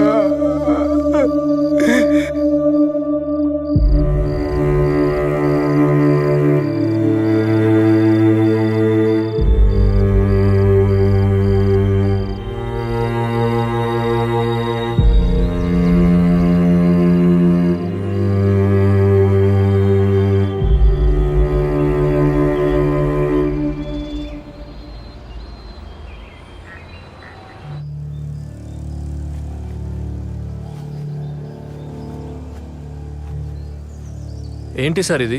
ప్రొసీజర్ ఫాలో చేయట్లేదు. ఇలా అయితే ఎవిడెన్స్ మొత్తం పాడైపోతుంది. ఇప్పుడు క్లీన్ చేయొద్దు సార్, ప్రొసీజర్ ఫాలో అవుదాం.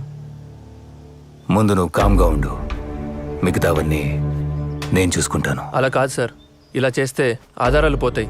దయచేసి నా మాట వినండి.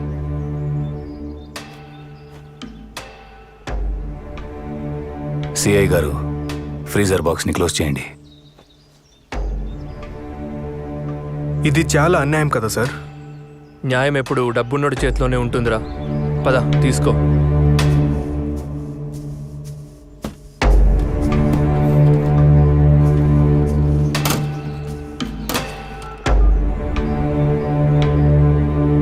అన్నా, బాబాయ్కి హార్ట్ అటాక్ అయింది. బాత్రూంలో పడి తల తగిలి రక్తం పోయి చనిపోయాడని సునీతకు అప్డేట్ చేశాం. అన్నా, ఇక్కడంతా సేఫ్. బాడీ మొత్తం పూలతో కప్పేసి స్టిచ్చింగ్ చేసేసాం. ఫ్రీజర్ కూడా తెప్పించుండాం. నువ్వు తొందరగా వస్తే క్రిమేషన్ చేయించిద్దాం. నాకీడ చిన్న పనుండది, చూసుకుని బయలుదేరుతాను. సరే అన్నా. ఈ లోపు నువ్వు అక్కడంతా జాగ్రత్తగా చూసుకో.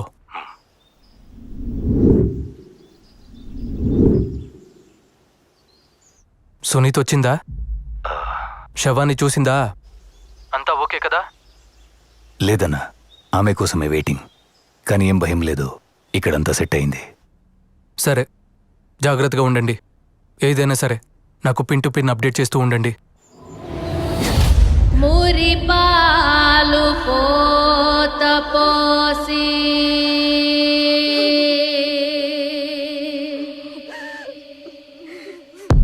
కనుపా. సరే అన్నా, సునీత వచ్చింది. నేను మళ్ళీ ఫోన్ చేస్తాను.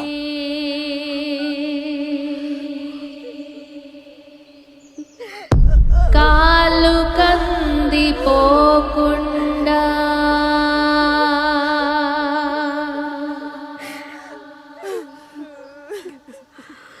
నీడలాగా కాసినావు.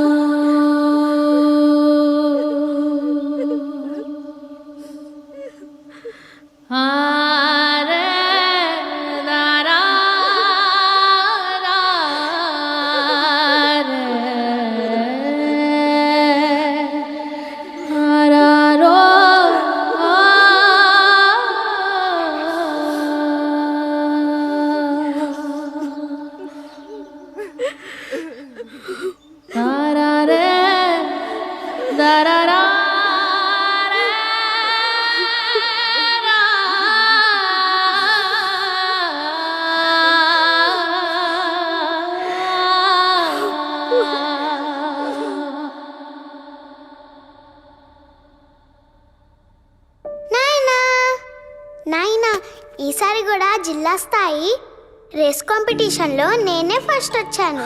ఇదిగో ప్రైజ్ కూడా ఇచ్చారు. హా.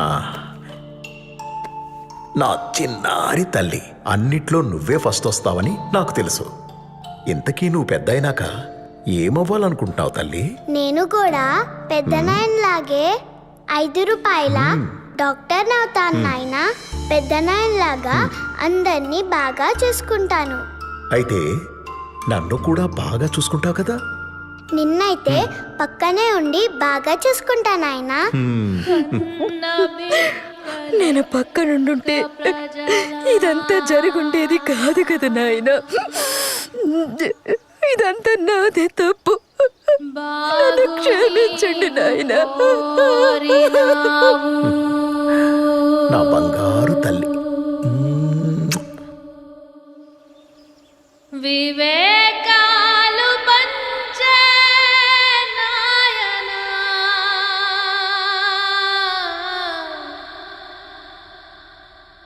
ఎవడి కన్ను కుట్టెను నీ పైన. అవినాష్, దీన్ని కొంచెం ఓపెన్ చేస్తారా?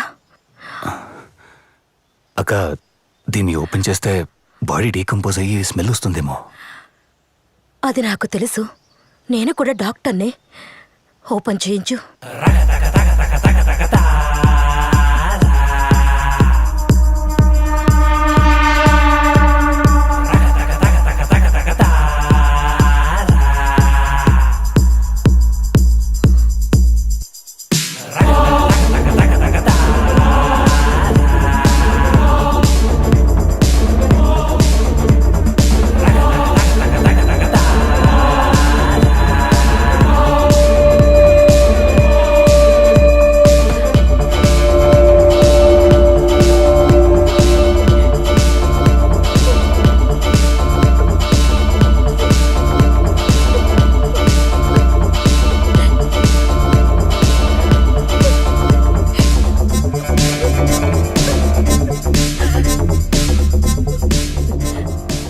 అవినాష్, నాయన బాడీని పోస్ట్ మార్టంకి పంపించు. ఎందుకక్క చచ్చిన మనిషిని మళ్ళీ చంపడం? పోస్ట్ మార్టం అంటే బాడీని చీల్చి చండాలం చేస్తారు. బాబాయ్ని ఇలాగే ప్రశాంతంగా పంపించేద్దాం. పోస్ట్ మార్టం అంతా వద్దనుకుంటా. అవినాష్, చెప్పింది చెయ్యి.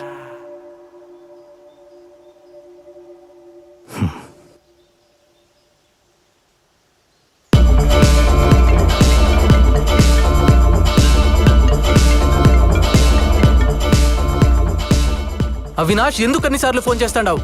నేను చెప్పాను కదా, నాకు కొంచెం పని ఉండాది, చూసుకొని వస్తానని. అది కాదన్నా, సునీత పోస్ట్ మార్టం చేయాలంటుంది. కేసు ఫైల్ చేపిస్తోంది. ఏం చేయాలో తెలియట్లేదు. సరే, నేను వస్తాను. ఈలోగా నువ్వు సిచ్యువేషన్ మన చెయ్యి దాటకుండా చూసుకో చాలు. సరే అన్నా. స్పీచ్ వచ్చిండదా లేదా? ఇంకా ఎంతసేపు? అక్కడ కొంపలు మునిగిపోతాండాయి. వచ్చిండది. ప్రజల నుంచి సానుభూతి పొందేందుకు బాబాయ్ హత్యని రాజకీయంగా వాడుకున్నాడు.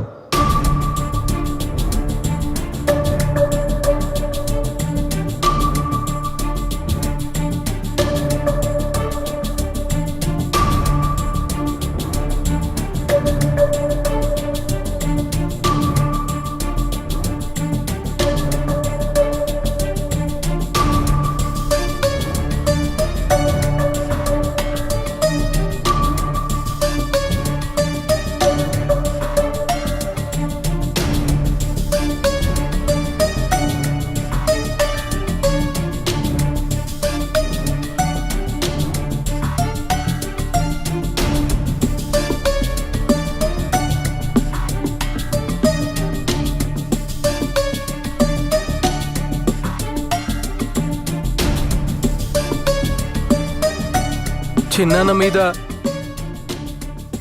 జరిగిన ఈ ఘటన నిజంగా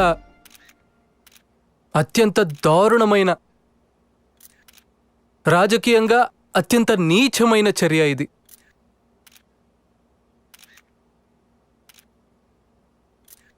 ఒక వ్యక్తిని, ఒక ఎక్స్ ఎంపీ, 30 సంవత్సరాల సుదీర్ఘ రాజకీయ చరిత్ర కలిగిన, సౌమ్యుడిగా పేరు పొందిన ఒక ఎక్స్ ఎంపీని అతి కిరాతకంగా ఇంట్లోకి చొరబడి చిన్నానను బెడ్రూమ్లో బెడ్ పక్కన గొడ్డలితో నరకడం జరిగింది. జరిగిన తర్వాత తల మీదే దాదాపుగా 5 సార్లు గొడ్డలితో నరికారు. నరికిన తర్వాత తాను బాత్రూంకు వెళ్ళి బాత్రూంలో రక్తం కక్కుకుని బాత్రూంలో, ఆ తర్వాత బెడ్రూమ్ నుంచి బెడ్ పక్క నుంచి బాత్రూమ్ దాకా తీసుకుపోయారు. బాత్రూంలో తను రక్తం పూసినారు. కమోడ్కు తను కొట్టుకుని కిందపడి చనిపోయినట్టుగా చిత్రీకరించే కార్యక్రమం జరిగింది. మరి నేను అడుగుతా ఉన్నాను, ఇంత పగడ్బందీగా చిన్నానను బెడ్రూమ్లో బెడ్ పక్కన అటాక్ చేసి అదే మనిషిని ఎత్తుకుని పోయి బాత్రూంలో మళ్ళీ ఆ యాక్ట్ని ఎనాక్ట్ చేసి కమోరుడుకు రక్తాన్ని కూడా చూపిస్తూ ఇంత పగడ్బందీగా ఆయన స్పృహ తప్పి పడిపోయే క్రమంలో తాను చనిపోయినట్టుగా ఫ్యాబ్రికేట్ చేసి చూపిస్తా ఉన్నప్పుడు చిన్నాన how can he write a letter? అంటే ఏంటి, వాళ్ళ సమక్షంలోనే తాను లెటర్ రాస్తాడా? అంటే తన సమక్షంలో వాళ్ళు రక్తంతో కూడిన లెటర్ రాయగలుగుతాడా? తన సమక్షంలో వాళ్ళు చంపించే హంతకుల సమక్షంలోనే తాను లెటర్ రాస్తూ ఉంటే ఆ హంతకులు చూస్తూ ఊరుకుంటారా? అంటే దాని అర్థం ఏంటి అనంటే ఆ లెటర్ కూడా ఫ్యాబ్రికేటెడ్ లెటరేని. ఒక లెటర్ని కూడా ఫ్యాబ్రికేట్ చేసి పోలీసులు చూపిస్తున్నారు అనంటే, ఒక డ్రైవర్ మీద నేరాన్ని నెడుతూ ఒక పోలీసులు ఒక ఫ్యాబ్రికేటెడ్ లెటర్ని కూడా చూపిస్తున్నారు అనంటే టోటల్గా ఈ వ్యవహారం అంతా కాన్స్పిరసీ తీరు నుంచి పక్కకు పోయి ఒక ఎక్స్ ఎంపీని అత్యంత దారుణంగా చంపారన్న విషయం మీద నుంచి పక్కకు పోయి ఒక సౌమ్యుణ్ణి అన్యాయంగా చంపినారన్న అంశం మీద నుంచి పక్కకు పోయి టోటల్గా ఈ విషయాన్ని వేరే పద్ధతులకి తీసుకెళ్లే కార్యక్రమం దగ్గరుండి జరుగుతూ ఉంది అక్కడ. అందుకనే నేను గట్టిగా డిమాండ్ చేస్తా ఉన్నాను, we want a CBI enquiry. ఆ రోజుల్లో నాన్న ప్రతిపక్ష నాయకుడిగా ఉన్నప్పుడు రాజారెడ్డిగా అబ్బన్ చంపినప్పుడు చంద్రబాబు నాయుడే, నాన్నగారు ప్రతిపక్షంలో ఉన్నప్పుడు రాజారెడ్డిగా అబ్బన్ చంపినప్పుడు చంద్రబాబు నాయుడే, మళ్ళా నాన్నగారు హెలికాప్టర్ క్రాష్ లో చనిపోయినప్పుడు అసెంబ్లీలో అన్న మాటలు చంద్రబాబు నాయుడు గారే, నాన్నగారు హెలికాప్టర్ క్రాష్ లో చనిపోయినప్పుడు అసెంబ్లీలో అన్న మాటలు చంద్రబాబు నాయుడు గారే, నా మీద దాడి జరిగినప్పుడు చంద్రబాబు నాయుడు గారే ముఖ్యమంత్రిగా ఉన్న వ్యక్తి, నా మీద దాడి జరిగినప్పుడు చంద్రబాబు నాయుడు గారే ముఖ్యమంత్రిగా ఉన్న వ్యక్తి. ఇవాళ చిన్నాయన మీద దాడి జరిగిన నేపథ్యంలో ముఖ్యమంత్రిగా ఉన్న వ్యక్తి మళ్ళీ చంద్రబాబు నాయుడే. మళ్ళీ ఇవాళ చిన్నాయన మీద దాడి జరిగిన నేపథ్యంలో ముఖ్యమంత్రిగా ఉన్న వ్యక్తి మళ్ళీ చంద్రబాబు నాయుడు గారే. ఇలా ఎటు చూసినా కూడా కాన్స్పిరసీ తీరే కనిపిస్తా ఉంది. అందుకనే మేము గట్టిగా డిమాండ్ చేస్తా ఉన్నాము, we want a CBI enquiry. CBI enquiry చేయిస్తేనే ఈ రాష్ట్ర ప్రభుత్వ అధికారులు చంద్రబాబు నాయుడు గారికి రిపోర్ట్ చేసే పరిస్థితి నుంచి పక్కకు పోయి, ఎప్పుడైతే రాష్ట్ర ప్రభుత్వ అధికారులు ఎంక్వైరీని చంద్రబాబు నాయుడు గారికి రిపోర్ట్ చేయని పరిస్థితి ఏర్పడుతుందో అప్పుడే ఖచ్చితంగా న్యాయం అనేది జరుగుతుంది.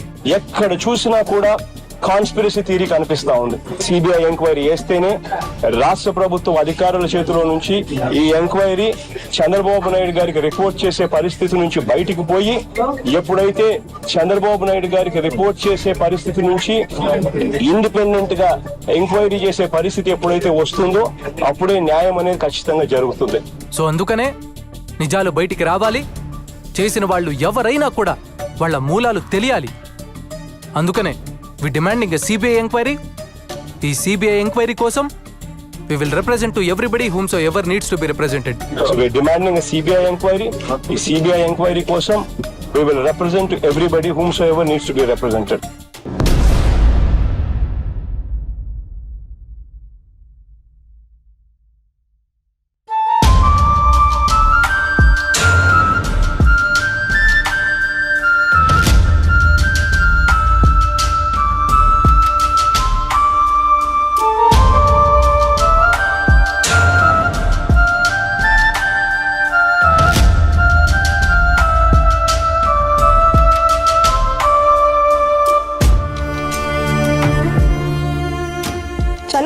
వ్యక్తిని గురించి రకరకాలుగా అవమానిస్తుంటే బాధపడ్డానండి. కూతురిగా మరింత కుంగించినాను. ఒక పెద్ద ఫ్యామిలీ మీద ఇన్ని మచ్చలు ఆరోపణలు వస్తుంటే తట్టుకోవడం ఎవరికైనా కష్టం. ఫేర్గా విచారణ జరగాలి. దోషులు ఎవరైనా ఎంతటి వారైనా శిక్ష పడాలి. ఇంతకు మించి ఈ స్టేజ్లో నేను ఏం చెప్పినా గానీ బాగుండదండి. నా బాధను అర్థం చేసుకోండి. I just want a fair investigation at this point. కన్న బిడ్డలెక్క ప్రజలా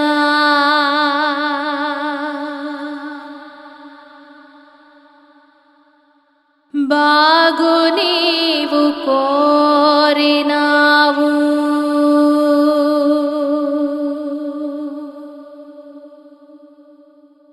వివేకాలు పంచే నాయనా,